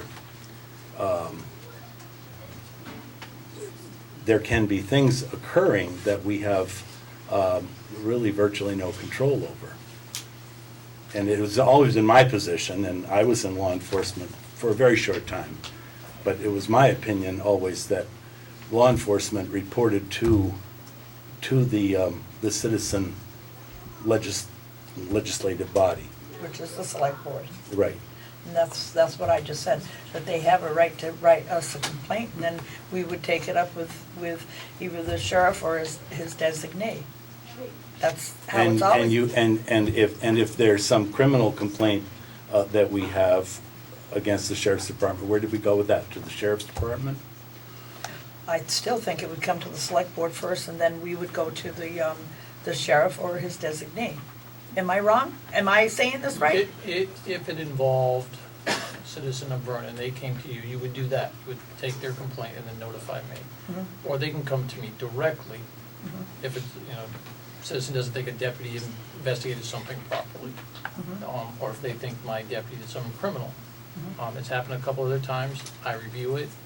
I then contact either Department of Police, or in one case I used another agency to investigate it, to show that it wasn't up to me to make that determination because it's a conflict.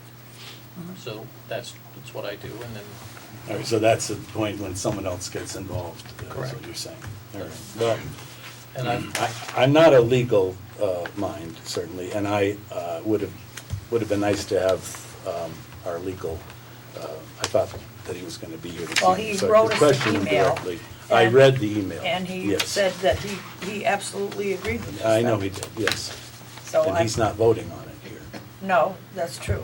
Well, I'm uncomfortable with it at this point, Chris. I'll just leave it at that. Yeah, that's fine. You have a right. And on the other hand, understand that my job is done here at the end of this month. Right.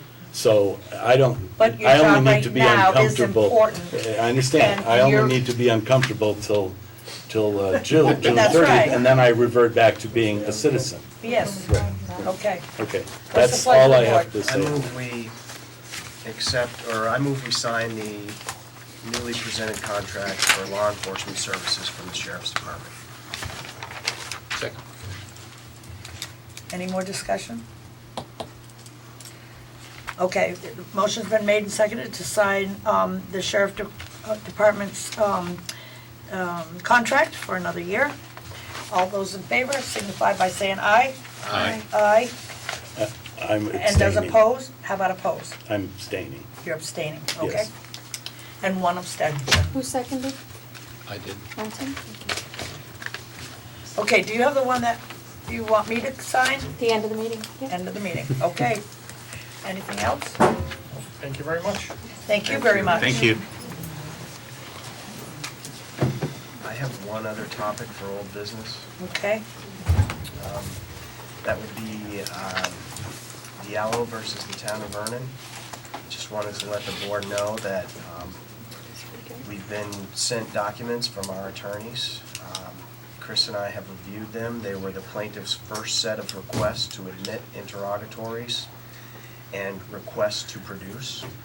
So we reviewed those and we signed off on them, and the attorney is moving forward with that case. Thank you. I hate to be dumb here, but would you say Yarrow versus? Diallo. Diallo. Okay.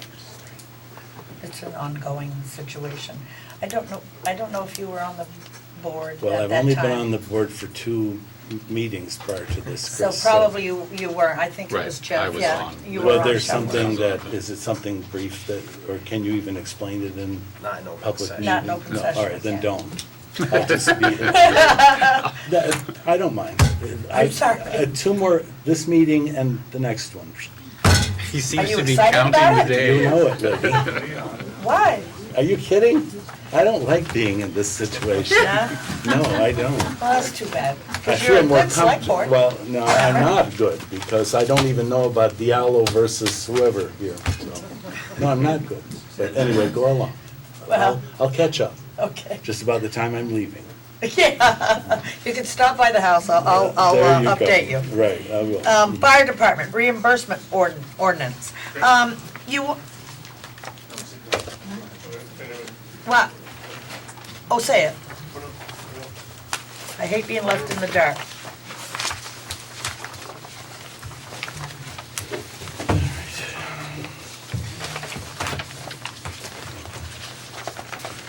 Well, I'll let the rest of the select board say something, and then I'll give you my spiel, how's that? Or spiel. Did we all get a chance to look this over? I'll start at this end. How about you, Munson, do you have questions? Well, there's on page 2, there's a typo. Moto vehicle accidents, I assume you mean motor. Oh, yeah, way down. Third from the bottom. That's just to prove that I actually read it. Or at least page 2. Well, you forgot the third paragraph down also has the typo. That's true, it does. My understanding, just to be clear, that this is your set of rules or regulations regarding the fire department getting reimbursed for calls that were either unnecessary or shouldn't, that somebody caused a problem that shouldn't have, either by burning illegally or allowing the fire to get out of the way. And these are a schedule of what constitutes those things that you feel you should be reimbursed for. Right. Is that correct? The other question I have down at the very end, which is talking about the fees. I'm assuming the XX dollars are to be I have an announced. extra one if somebody else wants. The fee schedule for personnel currently says XX dollars per hour for chief. I assume we're not suddenly jumping into Roman numerals. No. And you're, is there a reason? That's so good. I never I thought of just got it. I that. was Very thinking about clever. something else. Is there a reason that there isn't, that things aren't listed there? I believe when Dave Andrews first brought this about, he had talked to some insurance companies and said that instead of charging for each firefighter, you could charge a little more for the apparatus, and that would kind of balance out for firefighters. Oh, so there is no charge? Is that that's what the XX means? There's no charge for the personnel? Good. Or you hadn't said it probably. Hasn't been set as It of hasn't yet. been set. One of the things is, let's say somebody decides they want to hold a special event at the school that's non-town related, and they need to have fire personnel there to monitor what's going on around there. That we have the abilities to be able to charge them the per hour for the personnel to be there for that event. Okay, but who sets the hourly rate? That would be probably up to you and the chief to sit down and figure out. He would come, I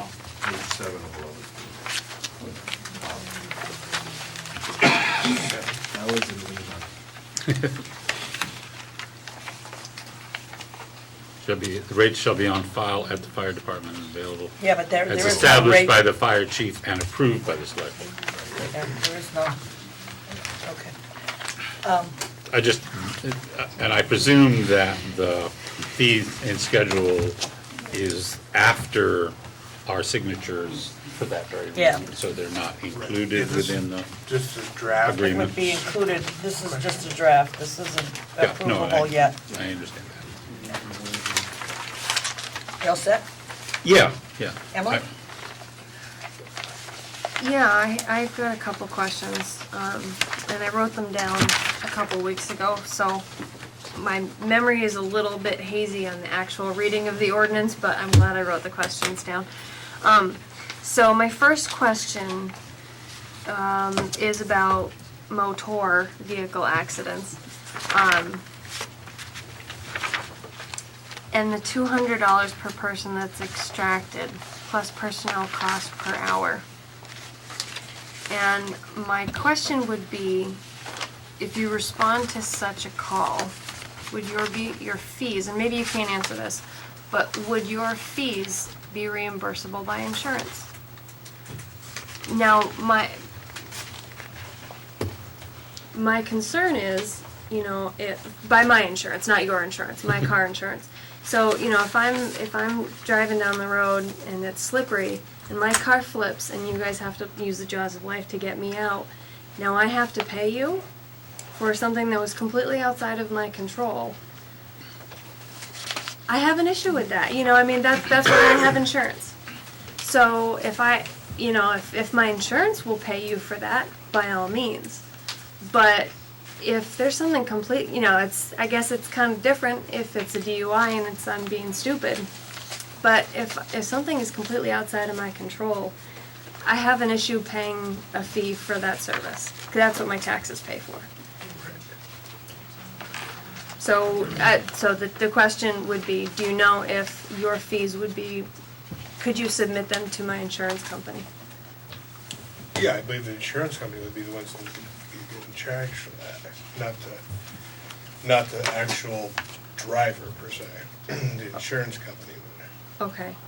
That, I would prefer to see some language in here that states that, because the way I read it was that you're gonna send me a bill. Right, okay. The other part to that is, the insurance company or the person only gets issued a citation from us for the bill if they are given a ticket from the police department. If they're issued a ticket from the police department for their inappropriate driving of the road conditions, that's when we can we charge the insurance company or Right. the individual Okay. for that. But you have two people in here. You have the person that is not in fault and the person that is in fault. So, in other words, somebody comes along, he's drunk, he's driving, he hits me. You're gonna charge me too. No. No. You won't. I don't know, that's kind of what it says in here. Yeah. Because that was one of the ones that I had to question. I'm glad she brought that up, and I do remember that, because it says, I think it's C, See, it says prorated. right, prorated. On which page is that, Chris? 6 of 11. 6 of 11. It says motor vehicle accidents in Vernon, where extraction is performed shall be invoiced per occasion, occurrence. In the event where multiple vehicles are involved, responsibility for cost may be prorated as determined by the fire chief among the persons, operator, or vehicle owned. Yeah, owner involved, yep, sorry, thanks.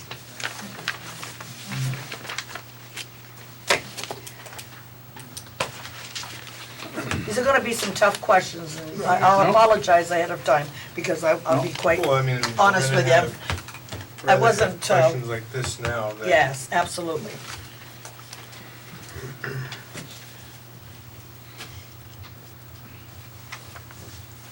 That's something you probably should take note of and, But either, Revisions. Right. yeah, revise or word it different, I don't know. I would say probably word it differently, because let's say you have, and it doesn't happen a lot, but you have two teenagers who are playing chicken on the road. They're both gonna be at fault. So- It needs to state something like that. Right. You know, where both drivers are at fault. Right. But I don't wanna pay for something that some drunk riding down the road did to me, Correct. or my family. Just a minute, let the board talk first and then I'll get right to you, okay? I promise. Go ahead, you had more. Yeah, so then, since a lot of this has talked about personnel, and their hourly rate, I was wondering if you would be setting a standard number of personnel expected to, answer a call. You know, we have, and the reason for that is, you know, we have a volunteer fire department, and in very many cases with volunteers, they get very excited about their volunteer work. Yes. And if we have, which is fantastic, if we, you know, if I have, say, you know, I have an older family member, he falls at home, and I find him, and so I call 911, because he's a big guy, I can't lift him up. You know, he's conscious, he can move everything, I just need help getting him up or whatever, and I call, and all of a sudden I've got 3 fire trucks, and I've got 5 guys there. I'm not paying for all those people to show up. So, what happens, so, I mean, is there going to be a standard number of people that are expected to show up at different types of calls? That's a lot of work on your end to figure out, you know, what that minimum would be, or at least what the minimum is that I would be charged for. For a call like that, you wouldn't be charged for. Okay, come up with some other type of scenario, you You know, have something to where, say. He answered it Okay. exactly where. okay, but. I mean, the biggest thing, we did a brush fire last Friday night. Mhm. Permitted burn, get out of control, burn a third of an acre. Yep. You know, that's one that we could have charged for our apparatus. Yeah, absolutely, I would agree with that. The mulch fire 2-3 years ago, you know, we spent 36 hours there, Oh, yes. you know, we could charge for that, you know. I guess the big thing here, it says negligence shall be determined by the fire chief. So I mean, if I don't feel that it was a negligent call, I'm not gonna charge. You know, I mean, there's gonna be a learning curve. I mean, I don't think this is gonna, you know, come right out and. Yeah, well, that's why we gotta get the Right. wording in here right, so that, people will understand it and we can fall back and say, why are you charging me? You said you wouldn't, you put it in your thing. Oh, no, we didn't. Well, you know, now, if you change it, you put it in there, then it protects you, it protects us. For So sure. if I can just catch on that one. You said negligent will be determined by the fire chief. In the event of a dispute about that, if the person whom you have found negligent does not believe that, where does that get resolved? Page 8. Page 8. Okay. That's for what. So it's up to the select Comes board. to the select board. Yeah. Thank you. My question. Oh, I'm so not done. Sorry. Sorry. She's got a list over here. So kind of going back to that, That's why okay, I so was you going want to last. talk about negligence. So I had, a number of years ago, I knew somebody who, it was my neighbor, not that one. And, who, there was a question of, medication overdose. And would that be considered negligent? I don't know, but let's say that it was, and it's at 2:00 in the morning. Again, same thing, so that's a negligent case. And now all of a sudden I've got 7 people at my door, at my neighbor's door, because it's the middle of the night and I wanna go answer this call. Again, I've got 7 people at my house for a call that doesn't take 7 people. That's my point. It's not the nature of the call. The point is, do you have, or would you have a number of personnel set up for different types of calls? I mean, we can, we can do something to that effect, but, an overdose might take 4, 5, 6 people to work the call. You know, I mean, you may not need 5 people for a lift assist, but if you're working a code, you might need 5 or 6 people. But what if 9 show up? I get that's my point, you know, I mean, I think it's fantastic that volunteers come and they volunteer their time and they show up in the middle of the night. But if I have 9 people show up and only 4 are needed, how many am I gonna be charged for? The 9 that showed up or the 4 that are necessary? Can I answer that? Yeah. The line, I feel. No, Excuse me. actually, The board's talking, please. the one thing that we did, and this is, there's, I hate to say it, and we didn't catch it till tonight, there was a section here about medical, but that's not supposed to be in there. Back when Dave had talked about medical calls, I was the one that was Yes. against that, and so wasn't Patty O'Donnell. we're not charging for medical calls, number one. But, where'd it go?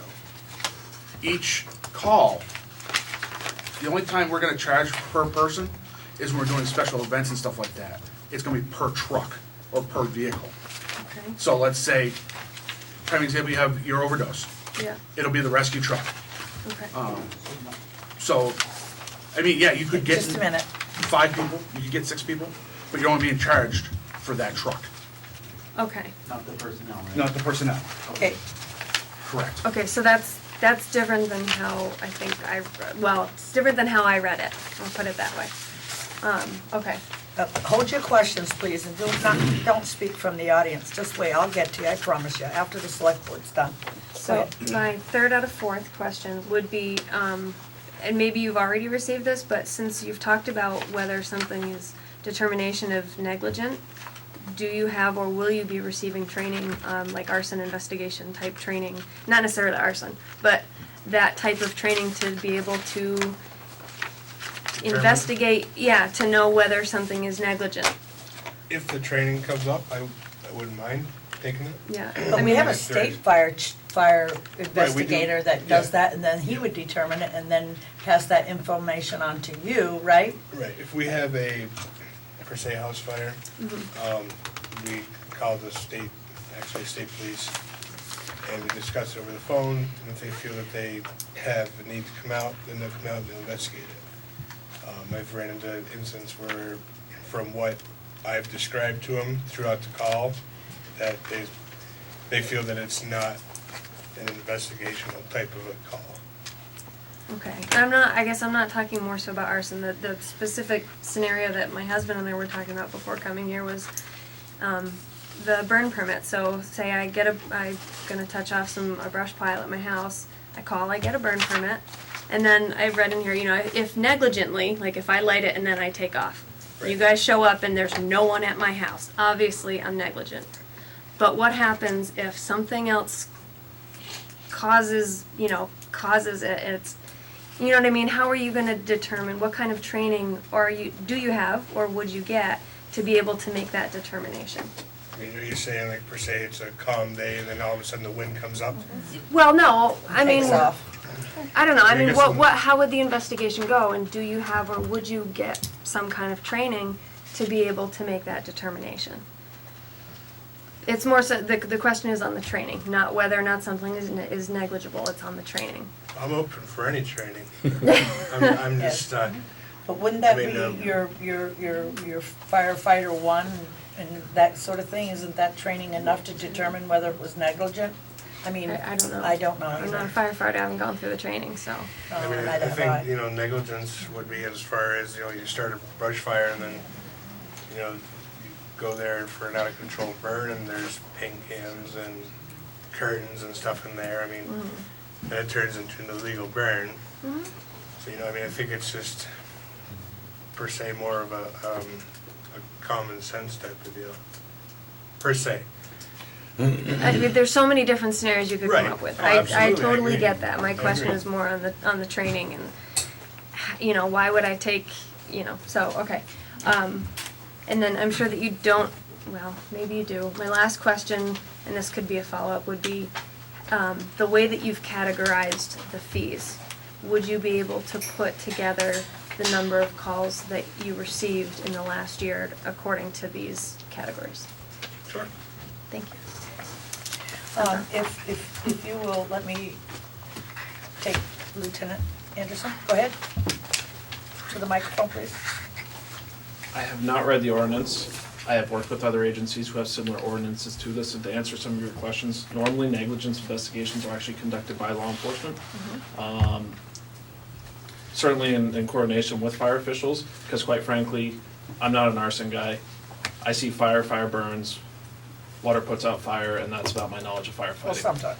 Fire chiefs and firefighters certainly have expertise and knowledge and training, and they work with the fire marshal and the fire investigator or arson investigators' offices in terms of arson. But there are different levels of negligence. You can have ordinary negligence versus criminal negligence. I believe there's about 4 different levels. I would refer to legal counsel for that. But that would probably be a wise way to avoid what your concerns are when it comes to determining negligence. Ordinary negligence, I let my dog out, he ran away. It happens, I mean, Yep. so we understand that there's a level where it's like, yeah, there's a better way, I could have walked out with a leash. But that, I don't think that's what they're targeting. They're targeting I set burned my brush pile on fire, walked away, went down to the store, got gas, came back, and it's burning the 2 neighborhood. houses on fire. So I think we can agree that there is a contrast there, and that's where you start to talk about a massive resource demand. And then the other thing that the fire department also responds to in a significant amount is actually motor vehicle crashes, and that's really our expertise.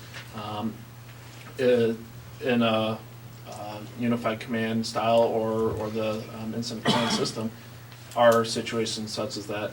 And we're gonna have an entire crash investigation, which actually goes through those different levels of negligence, and that's where we start to talk about this person's at fault or that person's at fault. A lot of that's derived from our accident reports, and we provide that to the town. We issue civil violations or criminal violations based off of that investigation. So there is supportive documentation that we do that complements the efforts of the fire department in terms of this ordinance. Thank you. Thank you very much. Mike? You answered my big question. I saw references in here to medical calls. Oops, I'm sorry.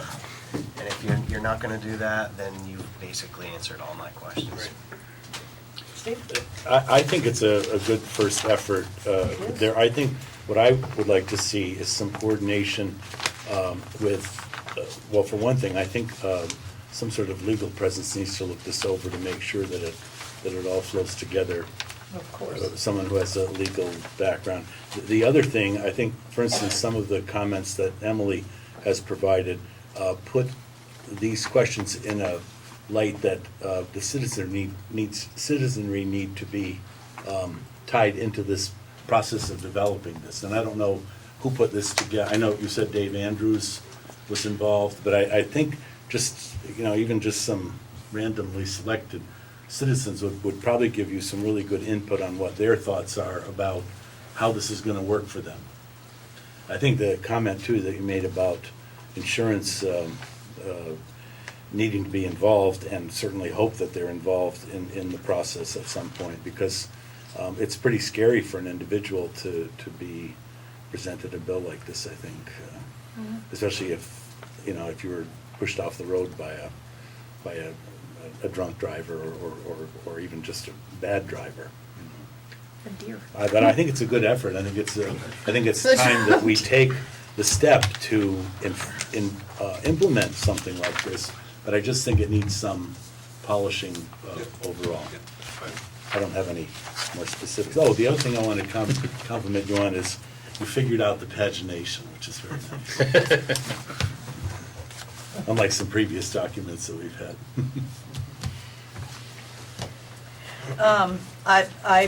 Because everybody else has pretty much asked most of my questions, I'm gonna get off scot-free. You may not, but I will. No, I'm kidding. I'm just kidding. Let's see. You pretty much answered that. If the fire wardens issued a fire permit and, like you said, the wind kicked in and it got out of hand, is that negligence on my part? And would I be charged for that? Is that something that would be on, it's really an act of God, right? I mean, if you start burning on, like a Saturday morning and it's 65 and sunny and no wind at all, and then it turns out to be 20-mile-an-hour wind, is it something that just miraculously happened, or did it start getting windy? It does happen. Right, no, it does happen. I mean, I think that's gonna be the part that's gonna be the toughest part to judge, Yeah. you know? If- Now, you're gonna determine it, are you gonna have a group of people helping you, or it's just gonna be you? I mean, do you have like a board, a panel, or? Oh, not yet. I mean, I can do my officership, you know, I mean, it wouldn't, I don't think it'd just solely be me. Yeah. I mean, I'd talk it over, you know, Of run course. it by, you know, like Jay or Keith Yeah. or Tiffany or something like that. I mean, I don't think it's fair for me to make one decision on something like that. Okay, and you did say that the medical is gonna be out of it, Right. correct? Right. Because I remember in there, there was, Yeah. you know, a couple of times, if I, in the morning I had, a bad problem, say I was diabetic and I needed a glucagon shot, which is what, $100 a shot, I remember that at that time, probably a lot more now. And then later in the day, I took care of myself at that time, or after, later in the day, my sugar dropped again, and now I need it again. Is it negligent the second time? But if we don't have medical on there, I won't have to worry about that, am I correct? Okay. Not that I would ever call you for that, hopefully, but Are you gonna leave, there was a spot in here referencing medications used on a call? That was page 6. Is that gonna go because you're not doing medical, or will that still be involved, you know, in the event you need to do medications on a traffic accident? Chris, can I answer that? excuse me? Can I weigh in on that, please? Yes, please, if the chief would like you to. Come up to the microphone. Oh, so sorry. Yeah. Dave Andrews and I put this together, looking at Putney, I think it was Brattleboro, and a number of other places. The reason why is that Guilford ran through a string of people not taking care of themselves and going through glucagon. Within a month, they were blew through like 6 or more glucagons in a month. That's $600, and it was because they're not taking care of themselves. And they just said, I don't care. And that's the reason why the multiple medication was in there, that if you do that and you basically aren't taking care of yourself and you're getting transported a lot, that's the reason why. Why is we as taxpayers should be bearing the brunt of somebody basically saying is, I don't give a darn, right? And then so that, you know, 1 or 2, no, but multiple in, say, a week or a month? Well, I don't know. My husband was a brittle diabetic, and that would have been his scenario, 3 or 4 times a month. He never 3 or 4 got times a week. Only for a short period of time. Right. That was only for a short period of time. Oh, yeah. But that was the reason why. Yeah, okay. The other part of that Mike didn't mention, it was for patients that weren't we receive the medications back from rescue if the patient is transported to the hospital. What Mike is referring to is patients who are overly using those medications and not being transported to the hospital. Then it just comes out of the regular. Yes, Then it comes exactly. out of the regular Yep. budgets of the departments, wherever. That's where that whole Is that thing something came that about. we should be looking at another time, or, We can. but I wouldn't want to address it right at this time. My last question is on page 2. It says emergency systems shall mean a system within a given property provided for activation and occupant and/or emergency services notification in the event of a fire and/or medical emergency. Does this also mean, let's see, I don't know why I wrote that. Shall mean a system within given property provided for activation. Yeah, never mind. I guess I don't remember why I asked that question. All right, I'm done. Can you believe? It wasn't so bad. I had one quick follow-up question. There's been a number of comments about burn permits and burning.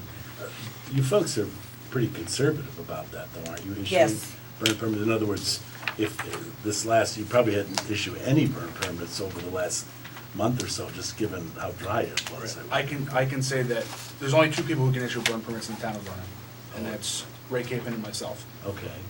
I can say that during this whole dry spell, I have not issued out a That's single what I permit. thought, yeah. I don't believe So those are Rick not Keeper real, would either.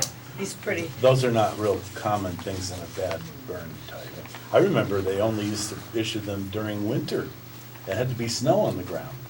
I don't know if that's probably not the They've case. been, you know, Well, the- publicly saying, you know, we're at a stage 5, 4, whatever, in the state of Vermont. Whole No, state was- yeah, posting them on Facebook and everywhere they can, that there'll be no burn permits Yeah. issued and so on, that it's very dry and so on and so forth. They've been very proactive on that. Well, that's good. I I think appreciate that it. certainly cuts the risk. Well, Just- maybe I appreciate it. And just one other thing with the, there's been reference to, you have a burn permit and the wind suddenly came up and it got out of hand.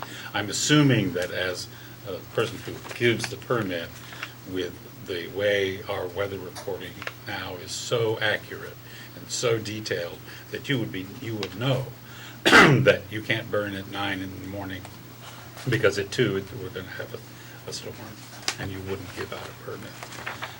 So, I mean, the practical nature of that is, it's your responsibility Yes. to be aware of that weather before giving that permit. Any more questions from the board? Any from the audience? Mario?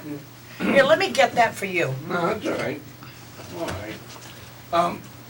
This is addressed to Emily. Emily, I think your concern is too many people showing up for a call.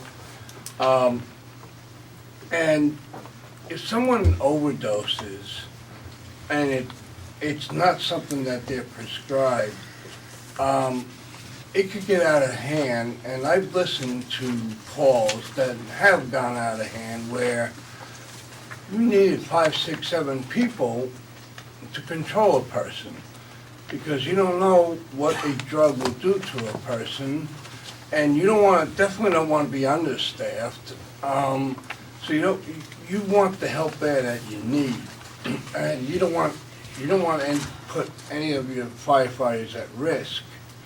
So I think your concerns are legitimate, but by the same token, they try to enforce, the law and trying to help the people out, but they don't know what they're up against until they get there. And if you just limit the call to, let's say, 4 firefighters, it's an overdose, and the guy pulls out a gun and starts threatening half the, let's say he lives in an apartment building, you got a big problem on your hands. And the more manpower you have, and of course, that's when the firefighters, they stage outside the area and it becomes a criminal scene. But, you can never have too much help on a situation like that. And I'm sure if there was a man running around your neighborhood, you'd like to have as much help as you could to protect your family. And I understand your concerns, but I'd rather see more people and worry about the billing later on than limit the amount of firefighters that could show up at a call. So that's the point I'm trying to make, and I'm not just pointing you out, but you brought that up, that, you're concerned that 9 firefighters might show up if you only need 4. You don't know how many you need until you actually get on the scene. So that, it's a touchy situation, and you can't limit, they're all volunteers and they're all trying to help. And that's the point I'm trying to make. All right. They all want to help you, and you never could have too many of them there to help you. And All right, thank you. when you're in that situation, you'll Yep. understand it. All right, thank you you. very much, Mario. Yes, Mario, I think that issue was clarified by the fact that you're being charged by the truck, not by the personnel. Right. I think that was That was what your the question was. clarification that I got. Okay, no other questions?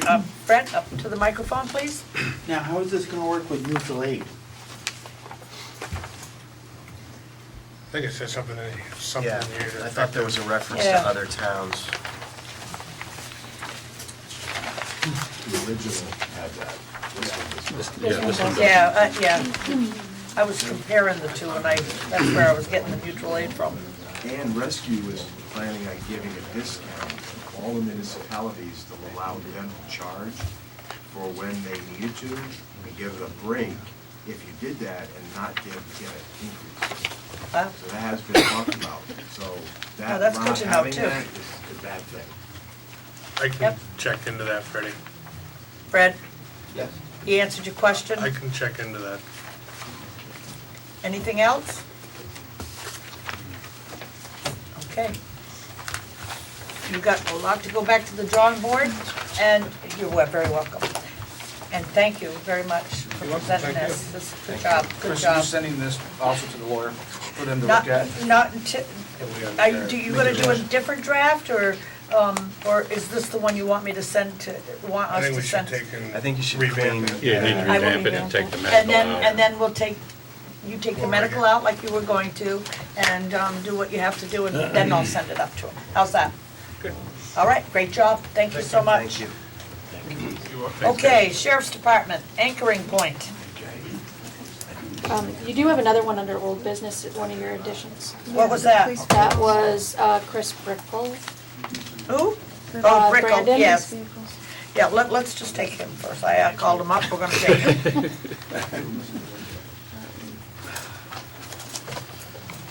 And then anything I add can go to the end. Good. So ultimately, what we're looking for is permission from the board to install some sort of hardware that we can use as a mounting point for when we have a person in custody, so that they're not just running or have free roam when our attention's distracted by some other function that we need to perform. Often our cars are mobile offices for us, and a lot of equipment that I need during a processing of a person in custody is in my car. I mean, it's just the nature of the beast. And now I have a person that I need to walk on my hip to be able to get the equipment out of my car. So what we're looking for is to install that. It'd be no cost to the town. It's just that we want to go into one of the walls within the office space, and so we felt it was appropriate to ask your permission. I think it's a great idea. You're gonna go into the outside wall, correct? Yeah, Probably, pull the wall with the, stand where the cement is, so they can't pull it through the wall. Without being able to, the walls are covered in similar wood paneling, so without being able to see what the construction behind it is, that is the ideal. If we have to make an adaptation from there, then so be it, but the goal is to maintain the building in good condition. Is there a standard quote-unquote mounting point that is used by other jurisdictions? Or is this something you're bringing up and going to invent as a way to basically restrain someone? It's basically an eye bolt. You'll see a variety of different techniques used throughout Windham County, from a little D-ring that's basically on a swivel, and we attach a pair of handcuffs to that, to a chair that's actually attached to that D-ring by handcuffs, and then the person's attached to that chair. So there's varieties of it. It's kind of a homemade version, but far cheaper than a holding cell. I'm assuming there would be something that, that the person who was being restrained could either stand or sit close, you know, if the chair wasn't able to be moved and there was basically a towel bar, for want of a better thing, which you could attach the restraint to, so that if they're gonna be there for a while, they could sit, or you could, or you could not let them, depending on whatever. I don't know, I'm just suggesting that. Yep. Ultimately, handcuffs are fairly, I mean, people think that they provide a lot more restraint than they really do. A person will be attached by one wrist to this point, so they would pretty much have free motion within their space. They're basically anchored to the wall. It wouldn't really limit too much movement. And generally, when we have a person that's so out of control that we require an additional level of control, we're using additional restraints, and we're likely going to a facility with greater better stuff. equipment. Brat PD has a great holding cell. It's got a long staircase down to it. State police, they have a holding cell, but we might not have a trooper who's available at the time. They might be coming from Jamaica.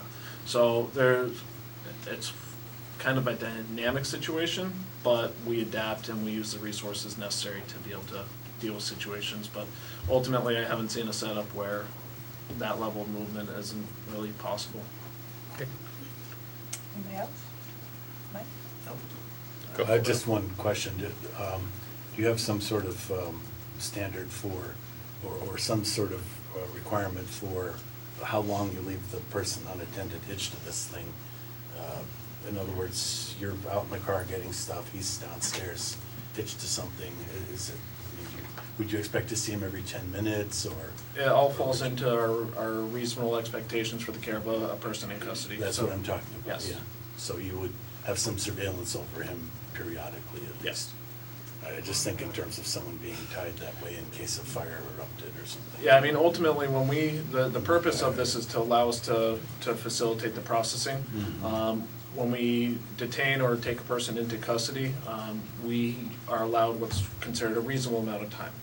It's not a finite amount of time, but my goal is to get rid of that person as quick as I can, because I have a lot more stuff to do. And like I said, it's not a holding cell. We're not trying to build a holding cell. Holding cell comes with a lot of benefits, including to be able to leave a person with a lot less supervision, but it does come with a lot of liabilities. And it comes with a desire for even increased supervision over what we would normally have with a person in custody. But, I mean, I guess the best way to put it is somebody's coming into my house that I don't really trust. I don't really want to trust them with the keys to the house, so I'm going to keep an eye on them. Anybody else? Yeah, I thank you for asking for permission. You're welcome. I would hope that this would go without saying, but I feel like I need to say it anyway. If our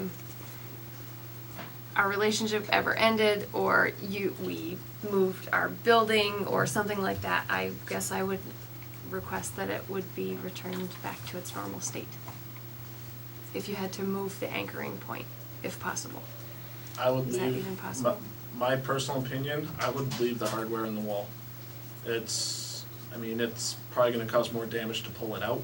Okay. No.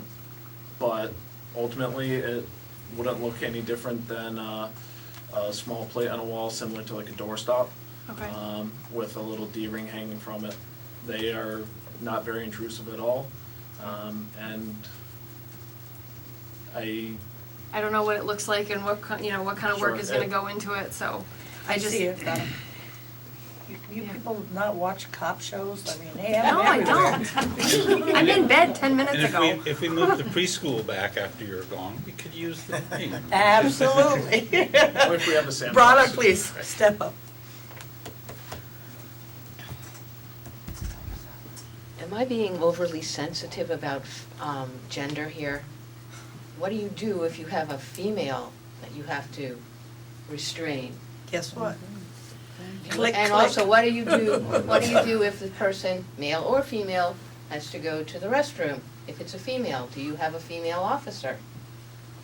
Not always. Well, I'm sorry, but you're not coming in with me. Yes, he is. Don't get arrested. That I won't. but- The best way I can address your answer is that we treat everybody with fairness and equality. There's just certain realities that I don't have the same body parts as roughly half the people in the world, and the situation's reversed. We have policies and procedures in place to deal with those, because it also creates a liability issue for us. And it creates opportunities for accusations. We don't need those, we don't want to deal with them, so we create systems to put in protections for both the officers themselves as well as the person we have in custody, in a sense of safety. So I would move that we allow the sheriff's department to set up an anchoring point in the office at no cost to the town. Second. Okay, any more discussion on it?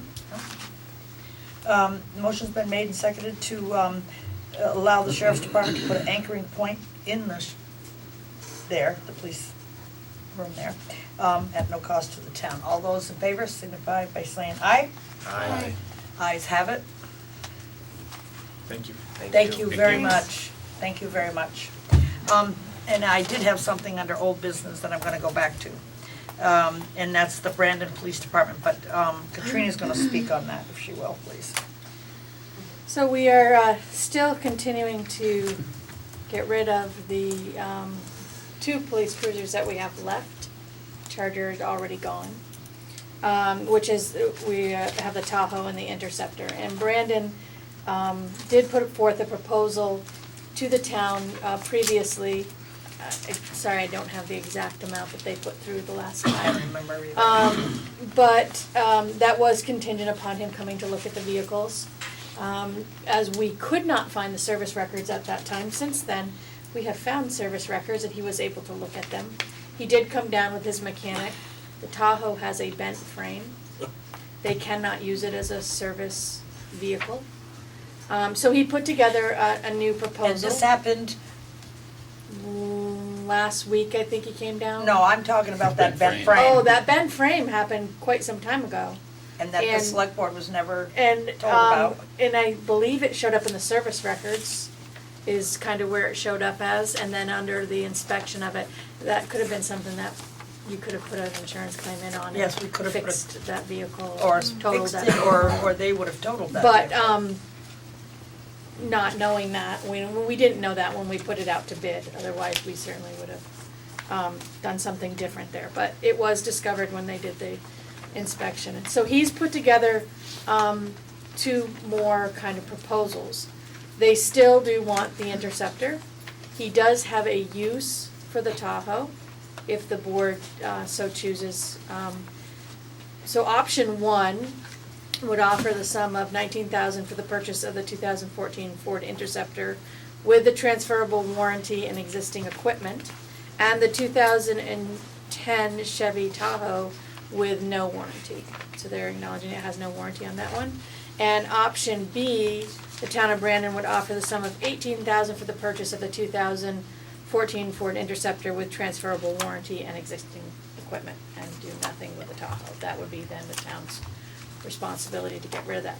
So they're actually willing to give us $1,000 for a car that with a bent frame? Yes, because he said, if the town of Vernon accepts option A, they'd utilize the Tahoe for the purpose of a school resource vehicle, which is used for traffic to allow buses to exit school property safely. He said as much as he would have liked to make a reasonable offer for the Tahoe, it's not suitable for patrol work, given the existing damage documented in the bent frame rail and front end issues. It needs substantial work to make it roadworthy in addition to equipment and graphics. Also, when it was stripped, the wires were cut and stuffed down into the vehicle, not traced back the way they should have been done. So he took all these things into consideration, and with the mechanic there, came up with prices of what it would cost for him to make that a service vehicle, and it just wasn't going to be worth it in his mind. So he offered, after he discussed it a little bit more, he did say, well, they could use it for school safety purposes, but basically the vehicle would drive from point A to point B. It's not out on the road as a cruiser. Before we speak, I go ahead and have Bob speak. I'm okay with that. Go. The bent frame on that vehicle, Yep, our insurance company paid to have that fixed. That not the frame. It was hit in the front end when they ran it into a rock. And Yeah, that- well, it's that's been probably- reported as it went in the snowbank. That's what it was reported to the select board. It went into a snowbank, and nobody ever told the select board that it had a bent Well, frame. whoever fixed it should have known it had a bent frame. I would have thought so. And that's, should be traced They back to that. they put it in service records, but we never had privy to the service The records. service records were presented at one select board meeting quite some time ago, I think. I know, but not, Mark had found not- some of them. Not in detail like that. Right, Well, the but then when town's we were looking insurance- for them, we couldn't seem to find them again. Since now I now have them, and they're in our cabinet here, and you can The review town's them. insurance paid to have that vehicle fixed. It didn't fix the bent frame. Obviously, they Yeah. did. Could find no service record where the bent frame had been fixed, and obviously, when the mechanic looked at it, it still has a bent I frame. would So like to look at that. We see what ought it's to be been. able Yeah. to trace that if the insurance company paid for it. Well, the first question would be, did they pay the town, or did they pay the mechanic Service or auto provider. I body? think they- Did they pay them directly? If they paid the service provider directly, then we need to get service records, either stating that they fixed it, or they need to fix it. We have minimal service records. That's what, That's but the we problem. can trace the payment. If it went through our Right. insurance, if That's we true. submitted an Exactly. insurance claim Right. for bed Very frame, true. then we can go through the insurance and figure out. That's a good thought. It's a good thought to find out. Or do we wanna do This that? guy wants it now. He Right. does. I mean, this has been an ongoing, long It process. has Now, been. since I spoke to the board before, and I talked to the highway garage today. Thank you, Bobby. Who was it I talked to? Just a minute, please. I did talk to, he did express an interest in potentially buying the Tahoe. Who? Fred? Brad, if you're gonna, Stanley, Stan. you wanna speak to that? Come up to here, please.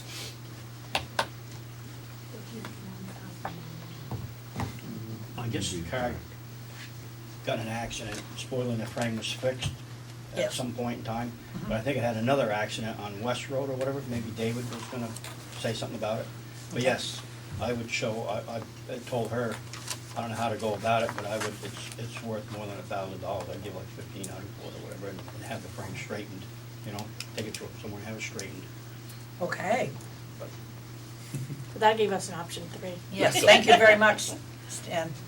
Did you wanna say something, David? No. Okay. Board?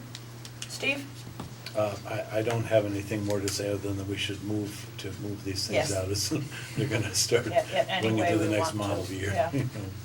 Mike, you I have a would say give it suggestion? to one of our own. Okay. Well, not the kid. No. So we would be accepting, sorry.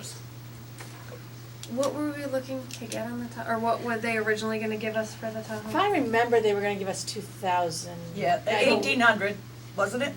No, I think it was I can't remember You know, I exactly. can't remember either, and I think but she's right. I think it's We had 1,800. asked 18,000 as minimum bid for the Interceptor. Okay. And then I think we had asked a minimum bid of $2,000, I think, why for the it's- Tahoe, and I think that's what they came back with. So it's $1,000 different. Oh, yeah, I guess I'm agreeing with Mike, I'd rather sell it to one of our own. And So like I option said, B. the car that they really want is the Interceptor. Right. Okay. So I Yeah, entertain so a we would motion. sell, to Brandon, we would sell the Interceptor for Option Yes. number B. for Option option B. B for 18,000 and And sell the, Tahoe. Tahoe for 1,500. Um, Is Does that, he did need you to make a give an motion? official bid? not Or is really, that- let's get rid of it. Let's- Is that a motion? Is that a motion? Sure. Good. You'll second? Okay, motion's been made and seconded that we, sell to Brandon Police Department, the Interceptor for $18,000. Sell the, Tahoe to Stanley Sage for, $1,500. Although, any more discussion? Okay, going once, twice, oh no, it's, all those in favor? Aye. Signify by saying aye. You did. Oh, Aye, aye, aye. Okay, it's okay. Fast. Told you, it gets late at night, we get going. oh yeah. All right, so, do you want to continue? Do you want to? Can we make the regional commission appointment and then do the personnel issue Yeah, and and then then table the rest? table the We rest. don't Will- have an actual appointment to make unless somebody's heard back from anybody. Has I anybody? haven't. No I one's haven't heard. contacted me. Nobody's They've all run in contacted the me. other direction. Yep, nobody's contacted. I have CC'd Steve on anybody I've I tried. thought we had an appointment. We so- don't, I just, I did send out a couple of feelers to people who were interested in some other committees, to see if they might be interested. I have not heard anything back. I did CC Steve because he would be the best person Oh, to I would say. be the greatest salesperson. for The that best person to appointment, say yes. Well, we have that two of them in the position. audience that you were, either one of you girls interested in that. I'd have to find out more about it. Well, contact Steve. You get to be called the commissioner. Awesome. You get to travel to Brattleboro and Townsend occasionally. Very interesting. You meet a lot of your peers. I can't say enough good about it. I actually had been on the Windham Regional Commission back in the 70s, representing Vernon. And then I picked it up again in 2008, and I've been the commissioner pretty much steady since then, except for a short hiatus. And it's, we pay into Windham Regional Commission every year a stipend for each citizen in the town. And from that, we get the support that we need for some of our external activities. Speaking before the Public Service Board on issues and all that, and I think it's worthwhile. It's just that I'm really strapped here now for time, and I need to find somebody else who's also, and plus Bob Spencer, who was on with me, he's now not, so I'm the sole representative again. Each town gets 2 representatives, so come and talk, I'd be happy to share stuff with you. So I would move we table the rest of everything and just go on with the personnel matter. We might want to let Mike ask his questions and then we can call it a night. Did you want to get a hold of Steve? I can have, if it's all right. My phone number's in the book, but if you want to write it down, I'll give it to you. Got a Okay. pencil? It's in the book. So, Katrina, you would put on the next agenda, animal waste dispensaries, townwide yard sale. Goals. Excuse me? Goals. Goals, yes. And I was gonna speak on something. And the but- PSB, but that's Intervenor thing. the intervener status. Yeah. do you Well, mind? the trouble with it is It's that, gonna be before the next. yeah. The only thing I can tell you is Vernon was intervenor status for, I believe, the last one. Yeah. And the thing is that it would benefit Vernon, I'm just gonna do a pitch here, it would benefit Vernon to have another fuel storage pad, because keeping the stuff in the spent Oh, I fuel agree. pool is probably not It's the crazy. greatest thing to do. No, I agree. Can I just ask, is there any disadvantage to asking for intervenor status and then not using it? I don't know of any, and you don't have to use it either way, but you send a letter in, and I think you probably have the text of the letter we sent last time. Could I make a motion to, that we become, I'd like to move that we enter an intervenor status with the Public Service Board concerning the installation of the new fuel storage pad that's being proposed for being built on the Vermont Yankee plant site. That's we, meaning the town of Vernon. Okay, motion's been made and seconded, and I didn't hear one word. I didn't hear second, but I'll get it I off the second. DVD. Munson, okay. All those in favor signify by saying aye. Aye. Aye, Just figured Motion carried. might as well have it, yeah, absolutely. Right, you don't Yeah. have to use it. No. No. either side. Are you gonna take care of that, or who shouldn't? Yeah, I'll work with Katrina to get the proper wording out, and also have contact as to who to send it to. Okay. Okay, So That'd be it's- all right, that sounds wonderful. So do we wanna do media and then personnel? Mike? I think given the hour and in the interest of your time, maybe I just go over my notes and check in at another time with you, Chris. Yep, that's fine with me. Fine with the board? Yes, thank you. Thank you, Mike. Thank you.